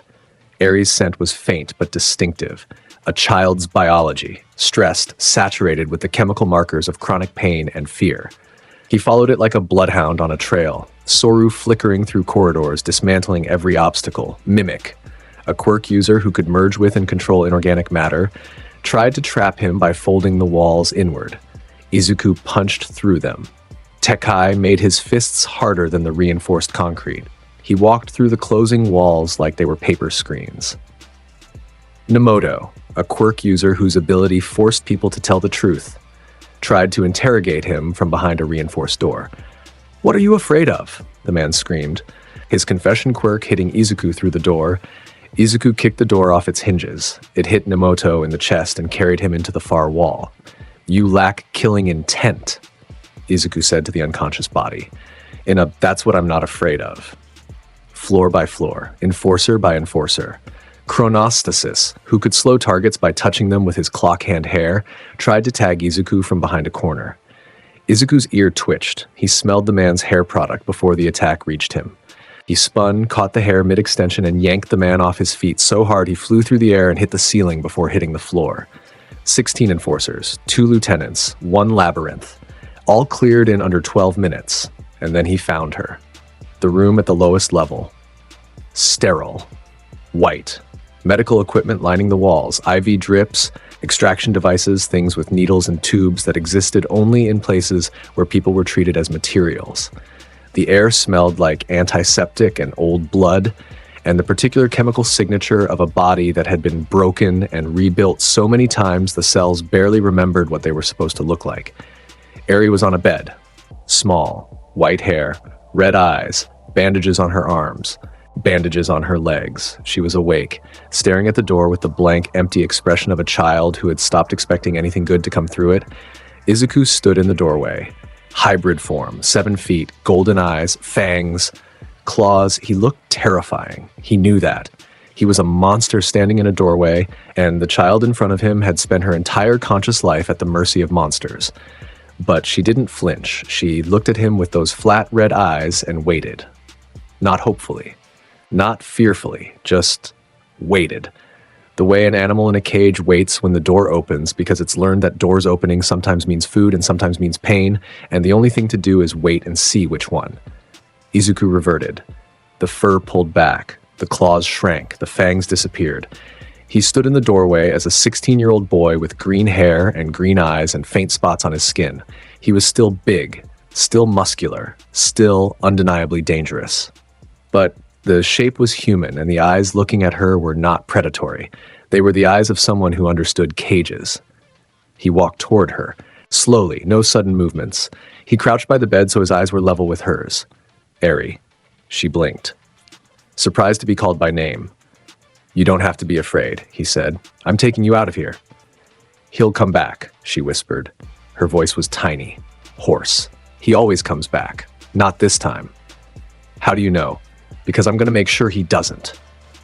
Something flickered in her red eyes, the smallest ember of something that might have been hope, or might have been the memory of what hope used to feel like before it was beaten out of her.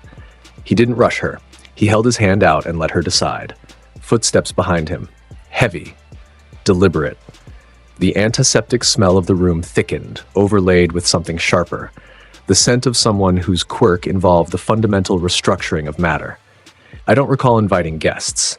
Izuku stood, turned. Kaichisaki, overhaul, stood at the far end of the corridor. Plague mask. Yellow eyes above the white fabric. Gloves on both hands. His posture was relaxed. Behind him, the corridor was already changing. The walls rippled. The floor buckled. Matter was rearranging itself at Overhaul's command, spikes of concrete and metal emerging from every surface, the entire architecture of the underground complex becoming a weapon aimed at the intruder.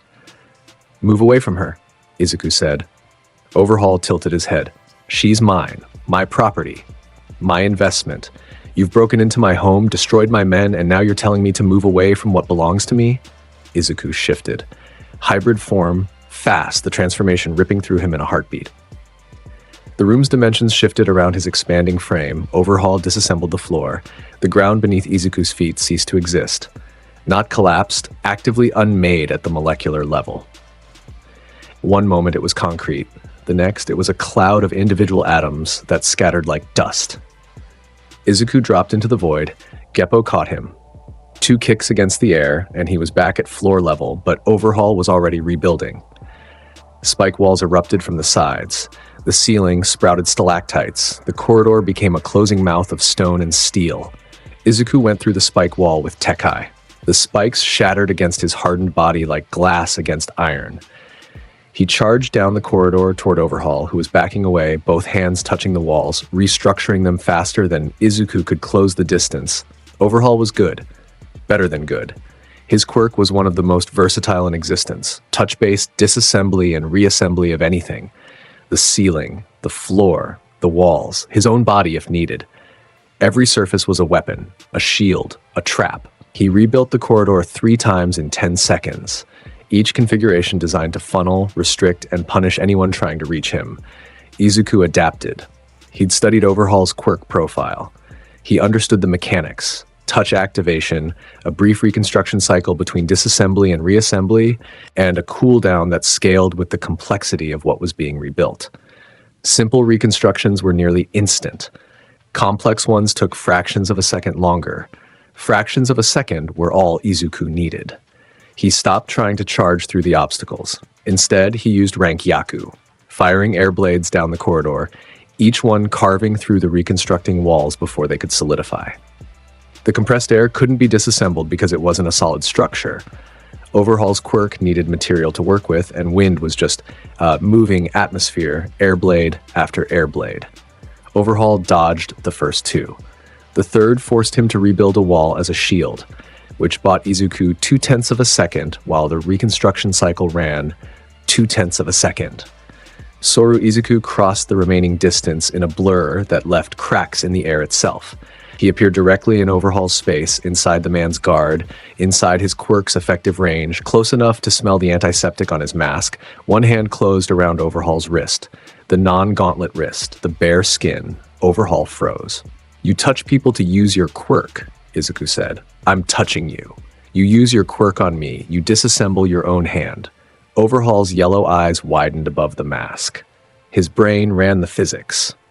Izuku's grip was wrapped around his forearm. Any disassembly wave he sent through his own hand would travel through the point of contact and bifurcate, catching his own tissue in the effect. He could do it, but the cost would be his own hand. "You calculated that," Overhaul said. "I calculated everything about you. You're not special. You just have a powerful tool and mediocre instincts."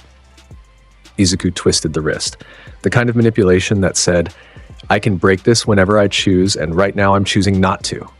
Overhaul went to his knees, not from pain, from the absolute certainty that the thing holding his arm could tear it off without effort, and was restraining itself by choice. Izuku looked back at the room where Eri was. "Come here," he said. Eri stood at the edge of the door. Her red eyes were wide. She'd watched the fight. She'd seen the corridors reshape themselves and the monster tear through them, and then grab her tormentor by the arm and put him on his knees like he was nothing. She walked forward, slowly. Each step a test. 1 foot, weight on it, not a trap, next foot. She reached Izuku and stood beside him, looking up at the 7-foot hybrid form that was holding Overhaul like a leash. Izuku positioned himself between her and Shisaki, fully, his body a wall of golden fur and hardened muscle between the girl and the man who'd hurt her. "You're safe," he said. The words carried the weight of a physical structure. A foundation poured, a wall raised. She believed him immediately because his voice left no room for doubt. Overhaul snarled behind his mask. "You think this changes anything? The bullets are already in circulation. The plan is..." Izuku's grip tightened. 1 millimeter of pressure. Overhaul's sentence ended in a sharp intake of breath. "You'll tell the authorities everything. Every buyer, every shipment, every cash. Or I'll come back and this conversation will be shorter." He released the wrist, drove an elbow into the base of Overhaul's skull. The Yakuza boss hit the floor, unconscious, plague mask cracking against the concrete. Izuku reverted, looked at Eri. She looked up at him, small, damaged, but standing.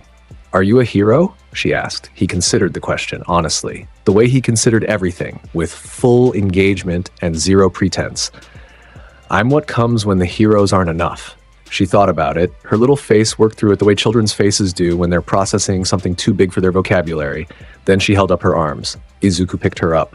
One arm, gentle. Gentler than anything the predator in him had ever been. She weighed nothing. Her head found his shoulder. Her small hands gripped his shirt. She pressed her face into the curve of his neck and stayed there. He carried her out. through the ruined compound, past the unconscious enforcers, up through the tunnels and into the night air. The first breath of clean air made Eri shiver. She'd been underground so long she'd forgotten what wind felt like. Police arrived, then heroes, then media. The compound was cordoned off, the enforcers arrested, Overhaul loaded into a reinforced transport. Izuku handed Eri to the emergency medical team only after she was ready to let go, and she wasn't ready for a long time. When she finally loosened her grip on his shirt, she looked at him one more time. "Will you come back?" "Yes," she nodded, small and serious. "And let the medics take her." The news footage aired an hour later. Shaky helicopter shots of Izuku walking out of the compound, hybrid form, the small white-haired girl held against his shoulder. The image was crystalline, iconic.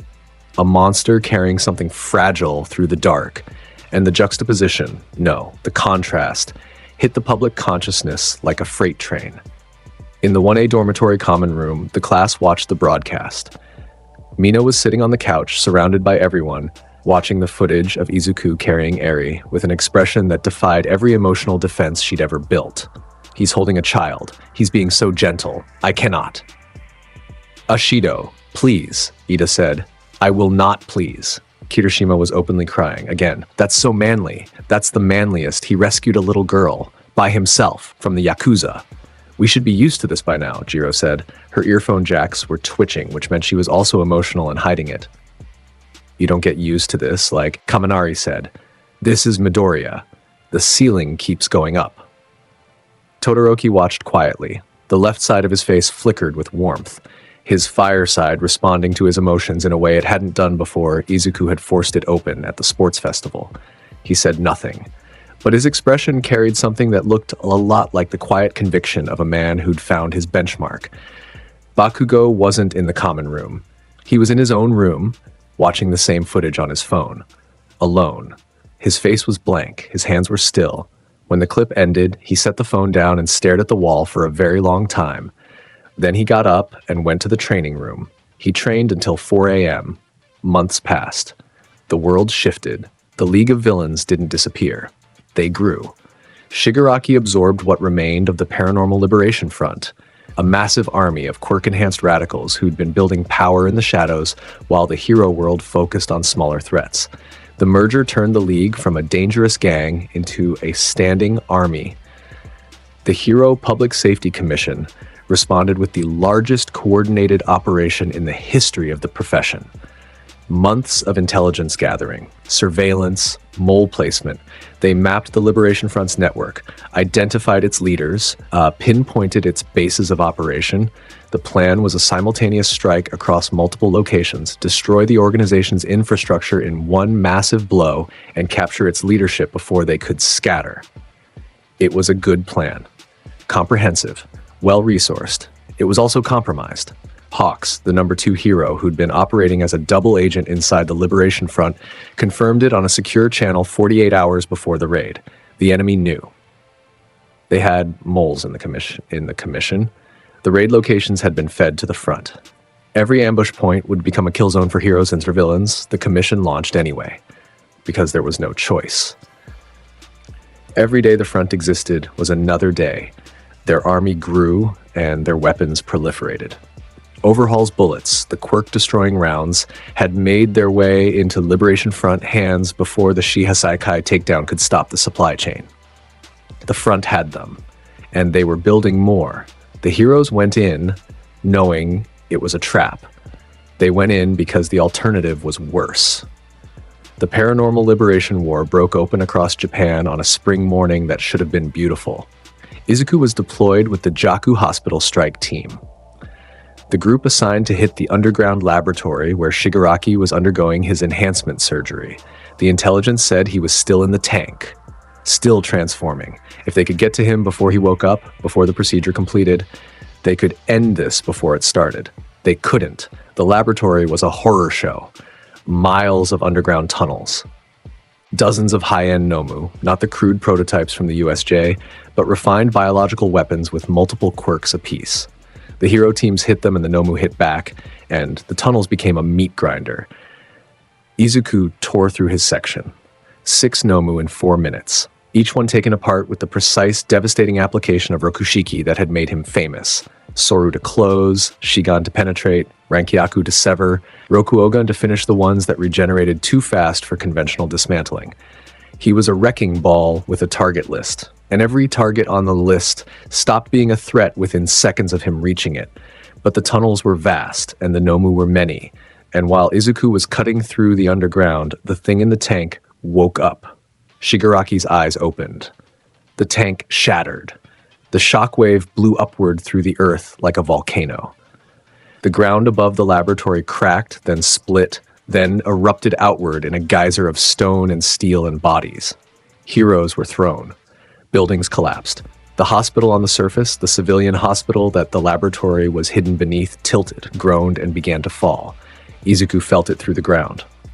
The tremor ran up through his legs and into his spine, and his entire body went rigid with the recognition of something vast and wrong and immensely powerful surfacing above him. He hit the surface in seconds. Geppo through the collapsed tunnels, Soru through the rubble, bursting into daylight covered in dust and Nomu blood. What he saw made the predator go still. Shigaraki stood in the crater, but he wasn't Shigaraki anymore. Not entirely. The surgery had done its work. All for One's power, partially transplanted, woven into the villain's body, and quirk. He was taller, broader. His skin was pale, almost translucent, veined with dark lines that pulsed like circuits. His hair was white. His eyes were red and empty and filled with something ancient that looked out through a young man's face, and he was destroying everything he touched. Decay radiated from his feet. Not just contact-based anymore. The enhanced version spread through the ground itself, disintegrating everything in a growing circle. Concrete, steel, earth. It crumbled into gray dust, and the circle grew wider with every second. Heroes charged. The first wave, a team of veteran pros, was swept away in seconds. Shigaraki raised one hand, and a wave of decay rolled toward them like a gray tide. They scattered. The ones who weren't fast enough turned to dust. Endeavor hit him with everything. The number one hero's flames, amplified, focused, a column of fire hot enough to melt steel, slammed into Shigaraki and drove him back 10 meters. For a moment, it looked like it was working. Then Shigaraki reached through the flames and grabbed Endeavor's face. The quirk theft tendrils of All for One's power extended from Shigaraki's palm. They dug into Endeavor's skin. The fire sputtered. Flicker died. Endeavor's hellflame was ripped from his body in a single convulsive pull. The number one hero staggered, his flames gone, his face branded with the handprint of the thing that had just stolen his life's work. Shigaraki threw him. A casual backhand that launched Endeavor 200 meters into the ruins of the hospital. Best Genist caught him with fiber cables before he hit the ground. Barely. Hawks dove in from above. His feather blades, thousands of them, each one razor sharp, converged on Shigaraki in a storm of cutting edges. They hit. They cut. Shigaraki's skin opened in 100 places and healed. The regeneration kicked in, not his own, a stolen quirk embedded in the cluster that All for One had transplanted. Every cut closed in under a second. Hawk's entire arsenal of feathers embedded in a target that simply grew around them. Shigaraki grabbed a handful of feathers from his own body, decayed them, sent a pulse of decay down the connection between the feathers and Hawk's wings. Hawk screamed. His left wing crumbled. He spiraled, hit the ground, rolled. The broadcast went live. Every camera, every drone, every phone in a shaking hand. The world watched. And in America, Star and Stripe was already moving. Kathleen Bates, Star and Stripe, the number one hero of the United States of America, didn't wait for authorization. She watched the broadcast for 90 seconds, turned to her agency team, and said, "I'm going to Japan. Ma'am, the diplomatic protocols are being handled by my being there." She pulled on her gloves. "I know what that is, and I know someone who's fighting it." She crossed the Pacific in a fighter jet at Mach 3. The Japanese Air Force cleared her a corridor. She entered Japanese airspace at 40,000 feet and jumped. No parachute, no landing gear. She fell from the stratosphere like a comet. New order wrapped around her body, the rules she'd set for herself, making her invulnerable to the friction, the heat, the impact. She hit the battlefield like a meteor, and the shockwave from her landing knocked Shigaraki off his feet for the first time since he'd awakened. Star and Stripe stood in the crater of her own arrival. 6'2", blonde hair streaming, cape billowing, the stars and stripes on her costume burning red and white and blue against the gray dust of the battlefield. She was enormous in presence, in power, in the absolute, unshakable certainty that she was here to end this, and nothing on earth was going to stop her. Izuku saw her arrive from across the battlefield. His golden eyes locked onto her form and something clenched in his chest. Not fear, not relief. Recognition. The bone-deep recognition of the person who had shaped him into what he was. Star and Stripe engaged Shigaraki. For a few minutes, she was winning. New Order was the most powerful quirk on the planet. She set a rule. The air around Tamura Shigaraki solidifies into adamantine. The air obeyed. Shigaraki was encased in a cocoon of impossibly hard, compressed atmosphere, frozen in place. His decay unable to affect a substance that wasn't organic or inorganic, but a raw atmospheric concept given physical form. She pressed. Set another rule. Kathleen Bates' fists hit with the force of a continental plate. Her next punch shattered the cocoon and drove Shigaraki into the earth so hard the crater was visible from orbit. He climbed out, regenerating. The stolen quirks in his body were firing in combinations, adapting, evolving, finding counters. The intelligence behind them wasn't Shigaraki's limited tactical mind. It was all for one. The ancient consciousness riding inside the boy's body, guiding the stolen powers, adjusting, analyzing. All for One had fought powerful quirks before. He'd fought All Might. He'd fought the previous users of One for All. He understood absolute abilities, and he knew the weakness of New Order. It required the user to touch the target to apply a rule externally. Shigaraki stopped running, stopped dodging. He walked towards Star and Stripe with his arms open. She saw the trap. Set a rule. Star and Stripe cannot have her quirk stolen. The rule locked onto her own biology, embedding itself. But All for One was older than rules. The theft tendrils extended, not to steal her quirk directly, but to steal the rule she just set. Because New Order's rules were themselves constructs of the quirk, and constructs of a quirk were still part of the quirk, and All for One could steal parts as easily as wholes. The tendril caught the edge of the rule, began to pull. Star and Stripe felt it, the unraveling, the theft. Her quirk destabilizing as something ancient and vast pulled at its foundations. She had seconds. In those seconds, she set one final rule. Not on Shigaraki, not on Shigaraki, not on herself, on New Order itself. New Order destroys everything it touches when stolen. The quirk was ripped from her body. She felt it go. The power, the rules, the framework of reality-bending might that had made her the strongest hero in the Western Hemisphere. Gone. Torn away like a bandage pulled off a wound that went all the way to the bone, the stolen New Order entered Shigaraki's body. The rule she'd set activated. Inside him, the quirk began to eat itself and everything around it. The other stolen quirks destabilized, conflicted, tore at each other. Shigaraki screamed. His body convulsed. But All for One was old and powerful and cruel. He contained the implosion, not easily, not cleanly. It cost him. Dozens of stolen quirks were destroyed in the chain reaction, burned away by New Order's death throes. His regeneration weakened, his power base cratered. But he survived. Star and Stripe did not survive what she'd done to make that happen. The forcible removal of New Order had torn something fundamental in her. Her body was shutting down, systems failing. She'd pushed the self-detonation rule, the final output, the last burst, through the channels her quirk had carved in her body, and those channels were burning out like overloaded wires. She hit the ground, one knee, then both, then her hands. She was breathing, barely. Izuku arrived 60 seconds too late. He landed beside her in hybrid form. Soru from across the battlefield, the fastest he'd ever moved, fast enough that his passage left a trench in the earth. He dropped to his knees beside her and the predator was gone. The cold was gone. The golden eyes were just eyes, wide and real and filled with something that the boy who sat beside Kota on a cliff edge would have recognized. "Don't talk," he said. She looked up at him. Her face was burned. Her cape was in tatters. Her eyes, blue, bright American, were clear. Present. She knew exactly where she was and what was happening, and she was looking at him with the expression of a woman who had finished her work and was satisfied with it. "You got big," she said. "Don't talk." Izuku, her hand found his arm. Even now, broken, dying, her quirk gone, her grip was strong, a fighter's grip.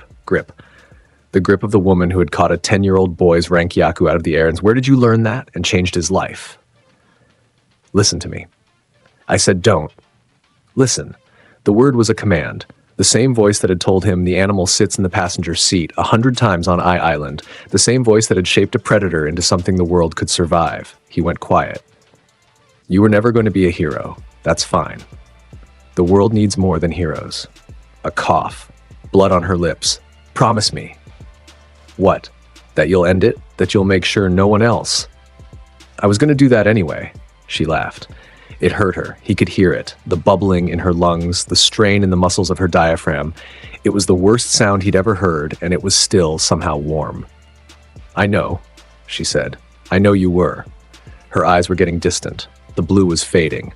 Your mother is going to cry so much. She always cries. Tell her, I said the monster turned out fine. Her grip loosened. Her fingers relaxed against his arm. He caught her hand before it fell, held it. Both of his hands around one of hers. He held it for a long time. The battlefield raged around them. Explosions, screams, the grinding machinery of war. Heroes fought and fell and fought again. Shigaraki AFO was still out there, diminished but alive, still destroying, still decaying. Izuku didn't move. He knelt beside Star and Stripe and held her hand and did not move and did not speak and did not look up. The war could wait. This moment was hers. He breathed. In, out. The leopard's breathing, slow, deep, controlled. Then he put her hand down, placed it across her chest, gentle. The gentlest thing he'd ever done. He stood up and the world changed. It started in his eyes. The green was there, the gold was there.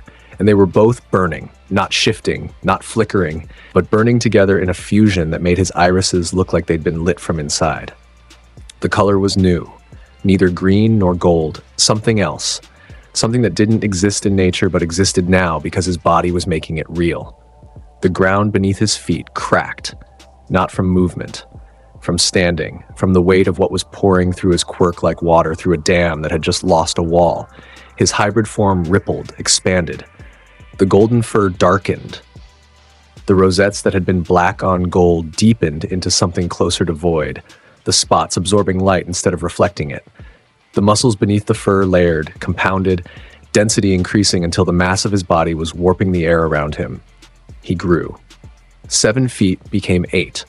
His claws extended, long, curved, dense enough that the tips carved grooves in the cracked earth just from the weight of his arms at his sides.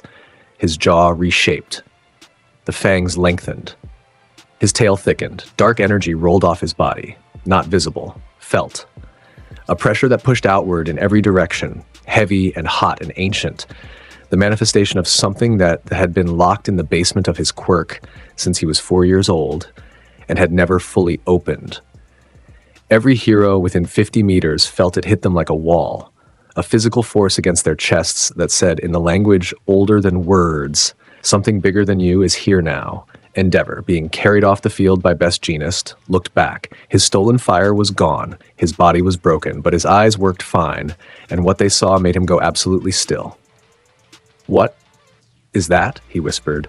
The awakened form stood, 8 feet of black-spotted gold, eyes burning with fused light, claws that could carve through buildings. A frame so dense with muscle and quirk energy that the air itself bent around him like heat haze off a desert road. Izuku turned. Across the ruins of the battlefield, half a kilometer away, Shigaraki AFO was fighting a rear guard of heroes. He'd been diminished by Star and Stripe's sacrifice. Dozens of stolen quirks burned away, his regeneration reduced, his power base fractured. But he was still standing, still decaying, still killing. He felt it, the pressure wave. His head turned instinctively toward the source. Across the cratered no man's land between them, the awakened form looked back. I told you I'd find you. The voice was quiet, carried across the distance, not by volume, but by density. Every person on the battlefield heard it, in their ears, in their chests, in their bones. Izuku used Soru. He disappeared. No transition, no blur. One frame, he was standing over Star and Stripe's body. The next frame, he was in front of Shigaraki AFO with his fist already in motion. The impact rewrote the landscape. The shockwave expanded outward from the point of contact in a circle that flattened every standing structure for 100 meters. The ground didn't crack. It liquefied. The earth beneath them turned to powder from the vibration. Shigaraki AFO went into the earth. through the earth, through the bedrock beneath the earth. A crater formed, not a dent, a canyon, a wound in the ground 40 meters across and 20 deep. He climbed out, regenerating, slower than before.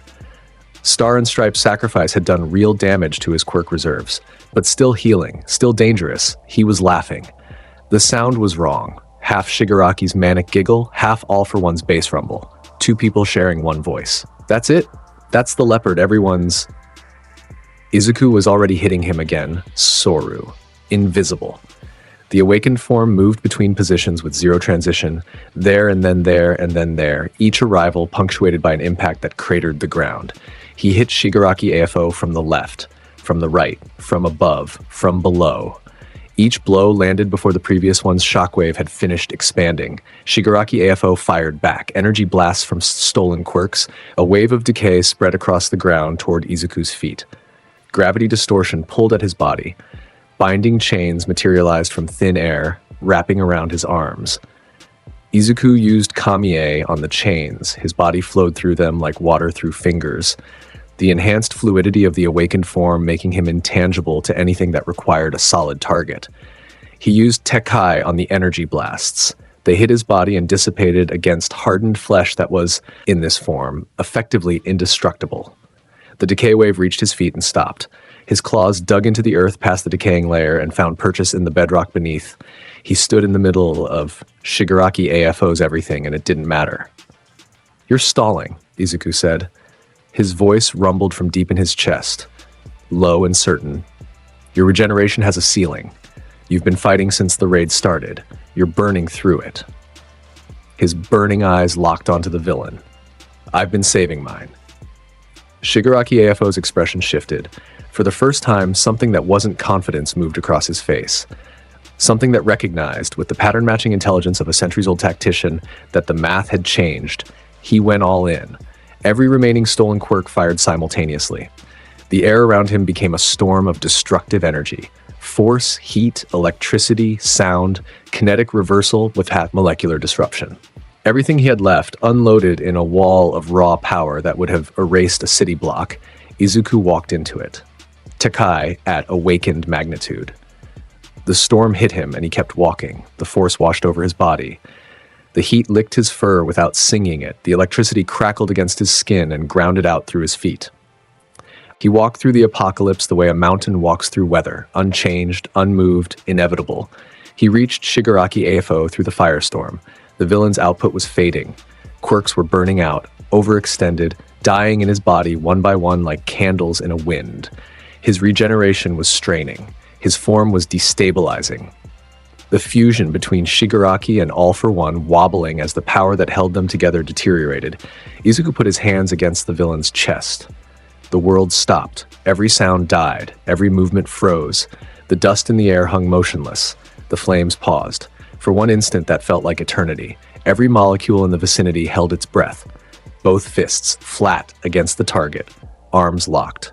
Muscles firing in a chain reaction that started at his fingertips and cascaded through his forearms, his biceps, his shoulders, his core, his hips, his legs, his feet planted in the bedrock, the entire architecture of the most dangerous physical body on the planet channeled into a single point of contact. Rokuogan. The shockwave was invisible. That's what made it the most terrifying thing anyone had ever witnessed. It went inward, through the skin, through the stolen quirks. Through the regeneration, through the centuries of accumulated power and the ideology and the rage and the grief and the ancient intelligence that had been pulling strings since before the Age of Heroes began, it bypassed all of it, every defense, every absorption, every barrier. It went to the center, and the center came apart. The sound arrived late. A deep, bone-shaking resonance that wasn't heard so much as felt in the teeth, in the chest, in the marrow. Every person within a kilometer felt it. Every building left standing shuddered. Every window in the prefecture cracked. Shigaraki AFO's body seized. His eyes, red, ancient, layered, went wide. The stolen quirks flickered. One by one, like lights on a failing circuit, they went dark. His regeneration fired. Once. Weak. A sputtering flame that couldn't find fuel. It stopped. His legs buckled. His hands, which had decayed heroes and destroyed buildings and stolen the power of gods, went limp at his sides. For a moment, a single clear moment, the face looking at Izuku was just Tomura Shigaraki, the boy with the hands. The boy who had wanted to destroy everything because nothing had ever been worth keeping. The boy who had been a weapon built by someone else's ambition and never once been asked what he wanted for himself. He opened his mouth. He didn't speak. There was nothing left to power the words. He fell forward. Izuku caught him. One arm. Kept the body from hitting the ground face first. Set him down. Carefully, like setting down something that had been heavy for too long. Stepped back. The battlefield was quiet. For the first time since dawn, there was no explosion, no scream, no grinding sound of destruction. Just dust settling. Just the wind. Just the distant sound of sirens that suddenly had nothing left to rush toward. Heroes. Villains. Students. Civilians behind barriers and cameras and screens across the country and the world.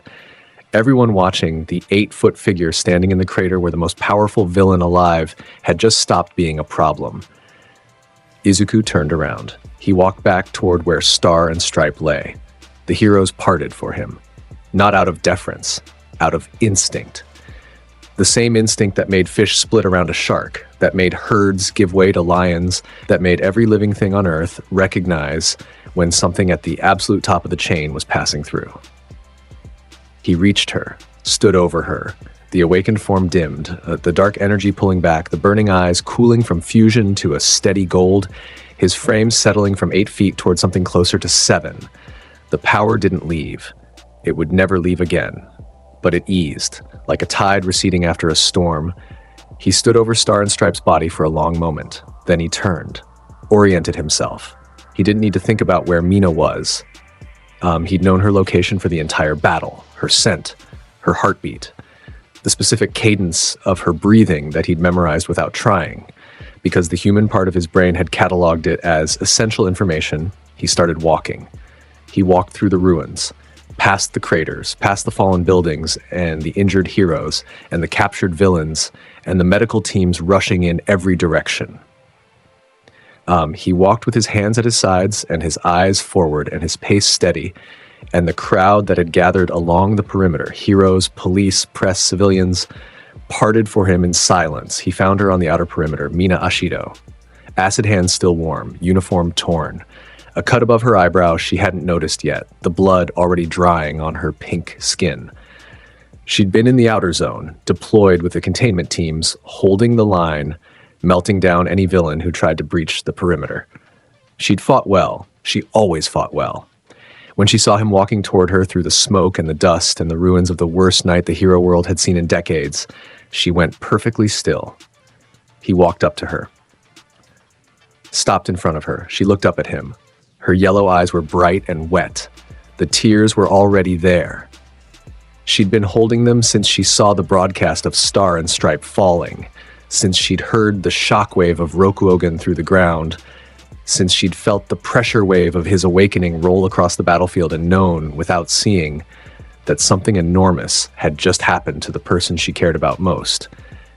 He put his hand on the top of her head, just for a moment, just briefly, his palm against her hair, his fingers curving gently over the crown of her head, the claws retracted, the touch impossibly soft for something that had just ended a war.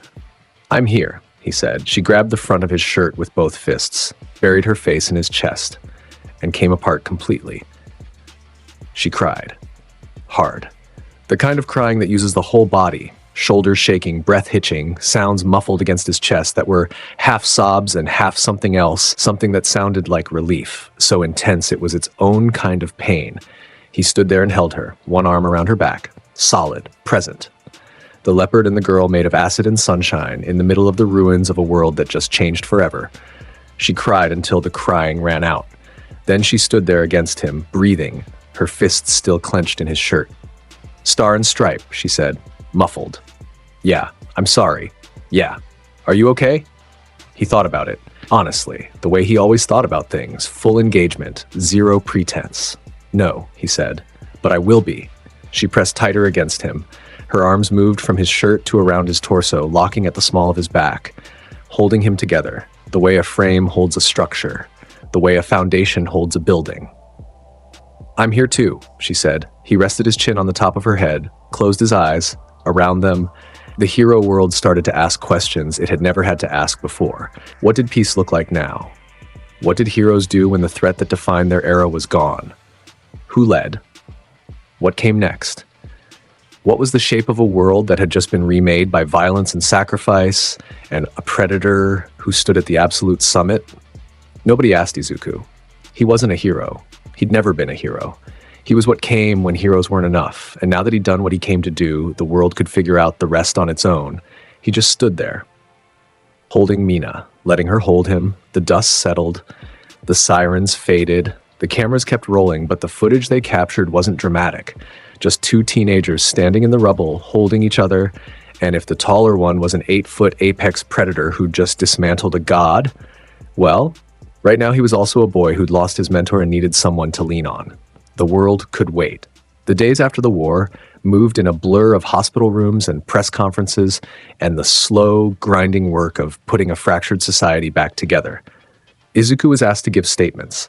He gave them, brief, containing the minimum amount of information required by law and not a syllable more. The media called him everything. The leopard, the beast of Japan, the apex, the new symbol. He ignored all of it. When a reporter cornered him outside the hospital where the injured heroes were recovering and shoved a camera in his face, the exchange became the most clipped interview in broadcast history.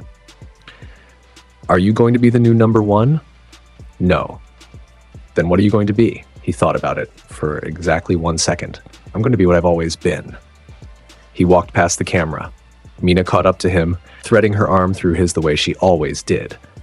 What have you always been? She asked. Exactly what you see. A terrifying leopard boy who's too cool for TV interviews? Yes. Perfect answer. She grinned. The cut above her eyebrow had been stitched and would leave a small scar that she'd already decided was cool. Ramen? Yes, babe. They walked. The city around them was rebuilding. Construction crews on every block, new buildings going up where old ones had fallen, the infrastructure of Musutafu knitting itself back together with the stubborn resilience of a society that had been knocked down before and always gotten up. The ramen shop in Roppongi, the one Mina had been campaigning for since the sports festival, was open. It had survived the war with nothing more than a cracked window, which the owner had patched with tape and a handwritten sign that said, "Still open, still serving. Still the best pork belly in Tokyo." They sat at the counter. Mina ordered for both of them. She'd been here 3 times already and had opinions about every item on the menu. Izuku sat beside her and let her talk. The tonkatsu is unreal, like life-altering.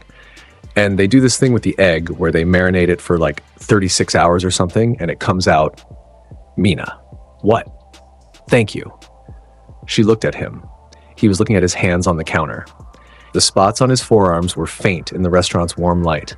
His eyes were green, human, quiet. For what? She asked. For being here. For every time you were here. The tea. The bus. The texts at 4 a.m. The hugs I didn't ask for. All of it. She was quiet for a moment. Mina Ashido, who was never quiet, who filled every silence with energy and warmth and noise, sat on a ramen bar stool and said nothing for 5 full seconds. Then she put her hand over his. That's the most words you've ever said to me at once. I know. Say more. No, that was my limit. She laughed. The bright one. The one that sounded like sunlight. It filled the small ramen shop and made the cook behind the counter smile without knowing why. I love you, you ridiculous cat man. He turned his hand over, laced his fingers through hers. Yeah, he said. I know. That's your response? I know? Han Solo called. He wants his line back. I love you too. She froze. Stared at him, her mouth opened, closed, opened again. Okay. That happened. That just happened. I need a minute. Take your time. I'm taking a minute. The ramen arrived. She ate it with one hand because she refused to let go of his with the other. The pork belly was, as advertised, life-altering. Izuku ate 3 bowls. They walked home through Musutafu as the evening settled. Yet the city lights were coming back on, slowly, block by block, the grid restoring itself. The sky was clear, the air smelled like rain that hadn't arrived yet. She leaned against him as they walked, his arm around her shoulders, her pace matching his. The world's different now, she said. It was always going to change. Yeah, but, different. No all might, no all for one, No more big bad villain versus symbol of peace. It's just us, regular heroes, doing regular hero stuff. Is that bad? No. It's just new. She looked up at him. Are you going to be okay with the regular stuff? You're kind of built for the big stuff. He thought about it. I'll find ways to stay busy. That's ominous. I meant training, teaching, maybe consulting. Teaching? You'd be a terrible teacher. You'd tell a kid to do a push-up and they'd have a panic attack. I taught Eri to control her breathing. Wait, when? Last week, I visited her at the foster facility. Her quirk activates when she panics. I taught her the breathing technique Star and Stripe taught me. Mina stopped walking. He stopped because she stopped. You visited Eri and taught her breathing exercises. Yes. Izuku Midoriya, apex predator, terror of the villain world, is teaching a little girl how to breathe. It's a useful skill. I'm going to explode. Please don't. The city just finished rebuilding. She punched his arm, lightly. He pretended to feel it. They kept walking. In the weeks that followed, the pieces of Class 1A settled into their new shapes. Not just as students, as the people they were becoming. The war had changed all of them. You could see it in the way they carried themselves. Harder in some places, softer in others. The specific alloy of pain and growth that only comes from surviving something that should have broken you. Ida was tough leaner. The scars on his calves from Stain had healed as much as they would. His top speed was reduced permanently by about 15%. He'd compensated by rebuilding his fighting style from the ground up, incorporating techniques he'd studied from Izuku's Rokushiki.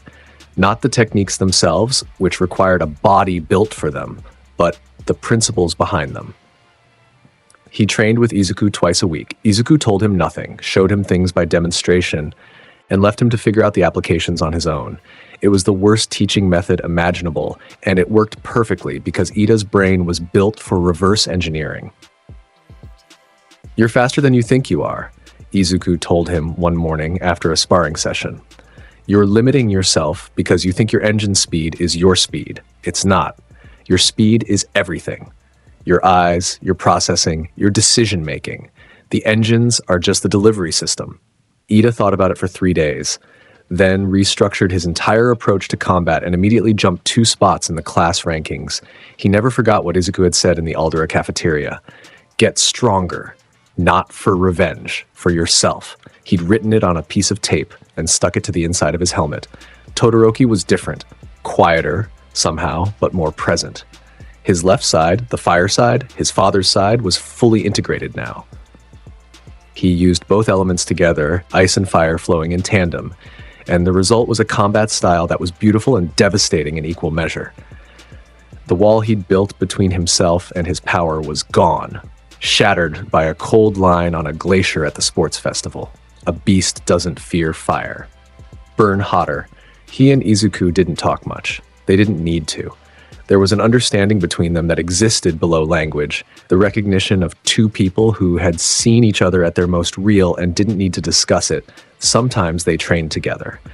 Todoroki would throw everything he had, dual-element attacks that turned the training ground into a landscape of steam and crystal, and Izuku would walk through it, giving occasional corrections.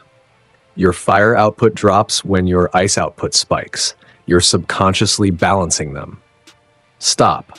Let them overlap. The steam you create at the intersection point is a weapon you're not using.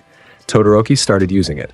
The steam became a tool, a superheated cloud that he could deploy as cover, as a weapon, as a platform for ambush. It added an entirely new dimension to his fighting. He never thanked Izuku. He just got better. That was the thanks. Even Bakugo. Even Katsuki Bakugo, who would sooner bite his own tongue off than admit that Izuku Midoriya had contributed anything positive to his existence.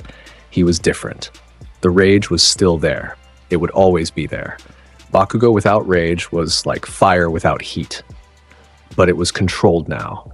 The wild, all-consuming fury that had defined him since childhood had been compressed into something denser and sharper. Like coal crushed into diamond, he trained with a focus that bordered on religious. His explosions were more precise. His combat combinations were tighter.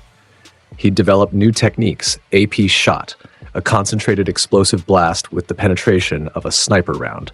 Howitzer impact had been refined into something that could be aimed with accuracy instead of just detonated in a sphere of destruction. He was, by any reasonable measure, the second strongest student at UA, and he knew it. The knowledge sat in his chest like a coal, hot, uncomfortable, and motivating. He and Izuku still didn't talk. Not directly. Not with words. But there was a moment. 3 weeks after the war, when they passed each other in the dormitory hallway at 5 a.m., both of them heading to train because of course they were, and Bakugo stopped, Izuku stopped. They looked at each other. Red eyes and gold-green eyes. The explosive dog and the apex predator. 11 years of history compressed into a hallway at dawn, Bakugo nodded. Once. Sharp. Izuku nodded back. They walked in opposite directions. Neither said a word. It was the most civil interaction they'd ever had. And somewhere in it, buried under 11 years of fear and resentment and the bone-deep understanding that he would never be the strongest person in any room.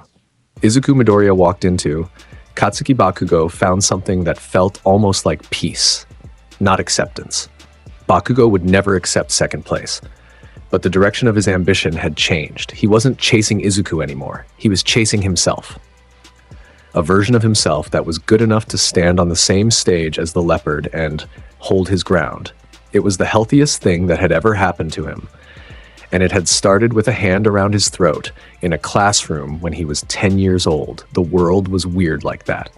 Star and Stripes Memorial was held in Musutafu at UA's main campus. An American flag and a Japanese flag flew at half-staff. Every pro hero in the country attended. A delegation from the United States, led by Star and Stripes Agency, crossed the Pacific to pay respects, Izuku spoke. He'd been asked by the memorial committee, and he'd said yes, which surprised everyone who knew him because Izuku Midoriya giving a public speech was about as likely as a leopard writing poetry. He stood at the podium. Black suit. No tie this time. His eyes were green, human. He looked out at the crowd, thousands of heroes, officials, civilians, press, and said, Kathleen Bates saw a monster when I was 10 years old. She walked into a clearing where a child was cutting concrete with air blades, and she didn't flinch. She didn't call the authorities. She didn't put a leash on me. She taught me that the difference between a weapon and a warrior is choice. She gave me the architecture to choose. Every fight I've won, every person I've protected, every time I put the animal away and let the human drive, that was her. She crossed an ocean to fight something she knew could kill her. She didn't do it for glory. She didn't do it for her country. She did it because she made a promise to a kid on an island that she'd always show up when it mattered. She showed up. She always showed up. He paused, looked at the photo on the memorial. Kathleen Bate in her full costume, smiling that big, warm American smile that could light up a hemisphere. Goodbye, Sensei. I'll take it from here. He stepped down. The crowd was silent. Not the awkward silence of people waiting for more. The full silence of people who had just heard something that didn't need anything added to it. Mina was waiting at the bottom of the stairs. She didn't say anything. Just took his hand. They walked out together. That evening, Izuku sat on the dormitory roof alone. The sun was setting. The sky was orange and purple and pink. The same colors as the sunset the day Mina first kissed him on the cheek. Walking home from school a lifetime ago, his phone buzzed. He looked at the screen. One word, Mom. He picked up on the first ring. Mom. Izuku. Her voice was shaking. Of course it was shaking. She'd been watching everything, the war, the aftermath, the memorial. She'd seen her son fight a god. She'd seen him kneel beside a dying woman. She'd seen him speak at a memorial in a black suit with the kind of composure that she knew, better than anyone, was holding something vast and painful behind it. Are you hurt? No. A long breath on the other end. The breath of a woman who had packed 2 suitcases when her son was 4, moved to a floating island, and spent 10 years making sure the world's most dangerous child became the world's most controlled predator. The breath of a mother who had cried in her kitchen reading a doctor's report and then dried her tears and gotten to work. Okay, she said, come home soon. I will. A pause. Longer this time. He could hear her breathing. Could hear the specific rhythm of Inko Midoriya trying not to cry and failing, the way she always failed. The way she'd been failing since the day the doctor told her the boy with the golden eyes was the single most physically gifted child he'd examined in 30 years. Star and Stripe called me. Inko said. Her voice cracked. A week ago. Before everything. She called me and she said the monster turned out fine. Izuku closed his eyes. His jaw tightened. The sun painted his face in colors that blurred together through the moisture in his eyes that he would absolutely deny to anyone who asked. Yeah, he said. She told me too. I'm so proud of you, baby. Full crying now. No pretense. I'm so proud of you. I know, Mom. Come home. I will. Soon. He ended the call, looked at his phone for a moment. The screen reflected his face, green eyes, faint spots, a jaw that could cut glass, the face of a predator, the face of his mother's son. He looked at the sky. The last light was fading, stars were starting to appear, footsteps on the roof accessed stairs. Light. Quick. A specific rhythm he'd memorized. Mina sat down beside him. Didn't ask permission. Didn't need to. She sat close enough that their shoulders touched, and the warmth of her was the most real thing in the world. Ramen first, she said. Then home. He looked at her, pink skin glowing in the twilight, yellow eyes bright, the small scar above her eyebrow from the war, the one she decided was cool and he decided was proof that she was braver than she gave herself credit for. Yeah, he said, ramen first. The city hummed below them. Musutafu was coming back. The lights were on. The trains were running. People were walking home from work, from school, from the business of living in a world that kept turning regardless of what happened on its worst days. Somewhere above, a bird changed its flight path. A pigeon, heading home to roost, felt something on the rooftop below. A presence, a weight, a signature in the air that said predator in the oldest language there was. And adjusted its course by 20 degrees without thinking about it, even now. Even after everything, the leopard walked through the world and the world got out of the way. Mina leaned her head against his shoulder, the spot that was hers. She'd claimed it at the start and it had never stopped being hers. Hey, Izuku. The bird just avoided the roof. They always do. Does that ever bother you? He thought about it. It used to. When I was small, before Island, before my mom figured out what to do with me. I thought something was wrong with me because nothing could be near me without being afraid. And now, he put his arm around her, pulled her closer. His chin rested on the top of her head. Now I know the things that matter don't fly away. She smiled against his shoulder. The warm one, the one that could light up a hemisphere. Not as big as Star and Stripes, but just as real, just as bright, and aimed at the one person who needed it most. Smoothest thing you've ever said. Don't get used to it. Too late. The stars came out. The city hummed.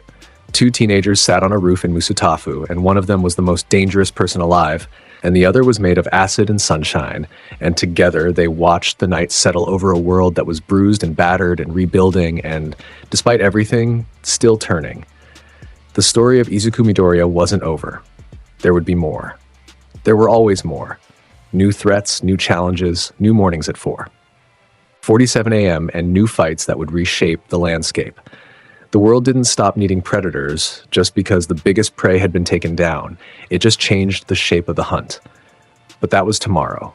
That was the next chapter, the next crisis, the next time the world needed someone to stand at the front and bare their fangs. Right now, the most dangerous person in Japan was sitting on a rooftop with his arm around a pink girl who drooled on his shoulder during bus rides and left tea outside his door every morning and loved him with a fearlessness that made his quirk look like a party trick. Right now, a mother in a small apartment was looking at a photo of her son on the news and crying happy tears into her sleeve. Right now, a little girl in a foster home was practicing breathing exercises that a monster had taught her, and the nightmares were getting smaller. Right now, a boy with explosions in his palms was training at 5 a.m. because a leopard had once told him to be a wolf. And he was becoming one, day by day, rep by rep. Right now, a boy with ice and fire was learning to use the steam between them because someone had walked through his everything and told him to burn hotter, and he'd listened. Right now, a boy with engines in his legs was running faster than he thought he could because someone had told him his speed wasn't in his legs, and he'd believed it. Right now, the world was quiet and warm, and full of people who were better because a leopard had walked through their lives and changed the shape of what they thought was possible. Izuku Midoriya closed his eyes, breathed. The leopard settled in his chest, not caged, not chained, not suppressed. Just resting. Content. The predator had hunted. The predator had won. And the predator, for the first time since it had awoken in a 4-year-old boy who nearly killed a classmate over a juice box, was at peace. Not forever. Peace never lasted forever. The world was a savage place, and the things at the top had to keep climbing just to stay where they were. But tonight was tonight, and tonight was enough. On the rooftop, Mina's breathing slowed. She was falling asleep again. On his shoulder, like the bus. He let her. The leopard dreamed of something other than hunting. And somewhere in the dark, the world held its breath, not in fear, in respect. Huge respect to the legends fueling this journey. Your support is the engine behind everything we do.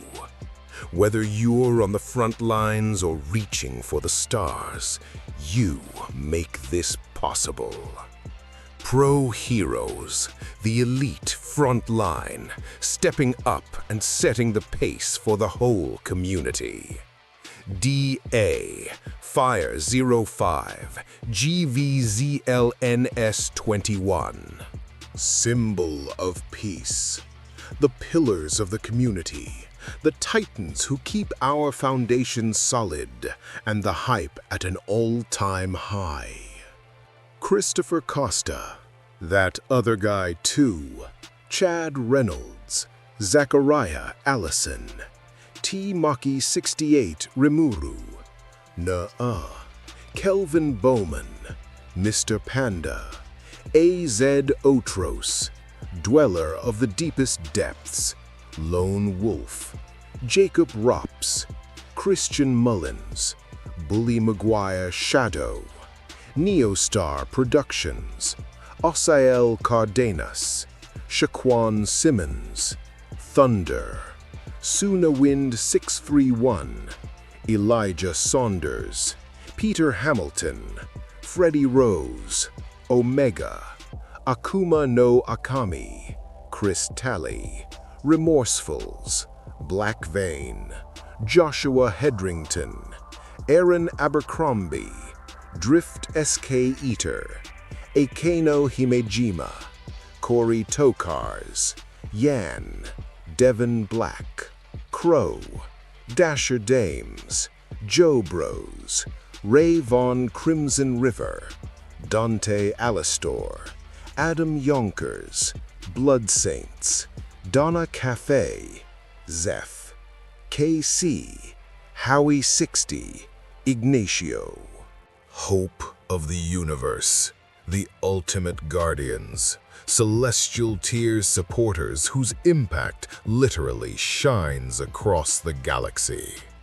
Noroi Uzumaki Uchiha, Keishan, Coldbane 4, The Maniac 563, Sean Brooks, Debs, L.S. Morningstar, Marl, Spintown, I Shoot X50, Greg Green, James, Kwanyan Thompson, Juan, and Zeno KJ. And that's the story of the Deku who didn't inherit greatness. He became something far more terrifying. If you want more wild, savage, overpowered what-if stories like this, hit that like button, subscribe, and stick around. There's always another beast, another war, and another legend waiting to be unleashed. Until next time, remember, when the leopard moves, the whole damn world gets out of the way.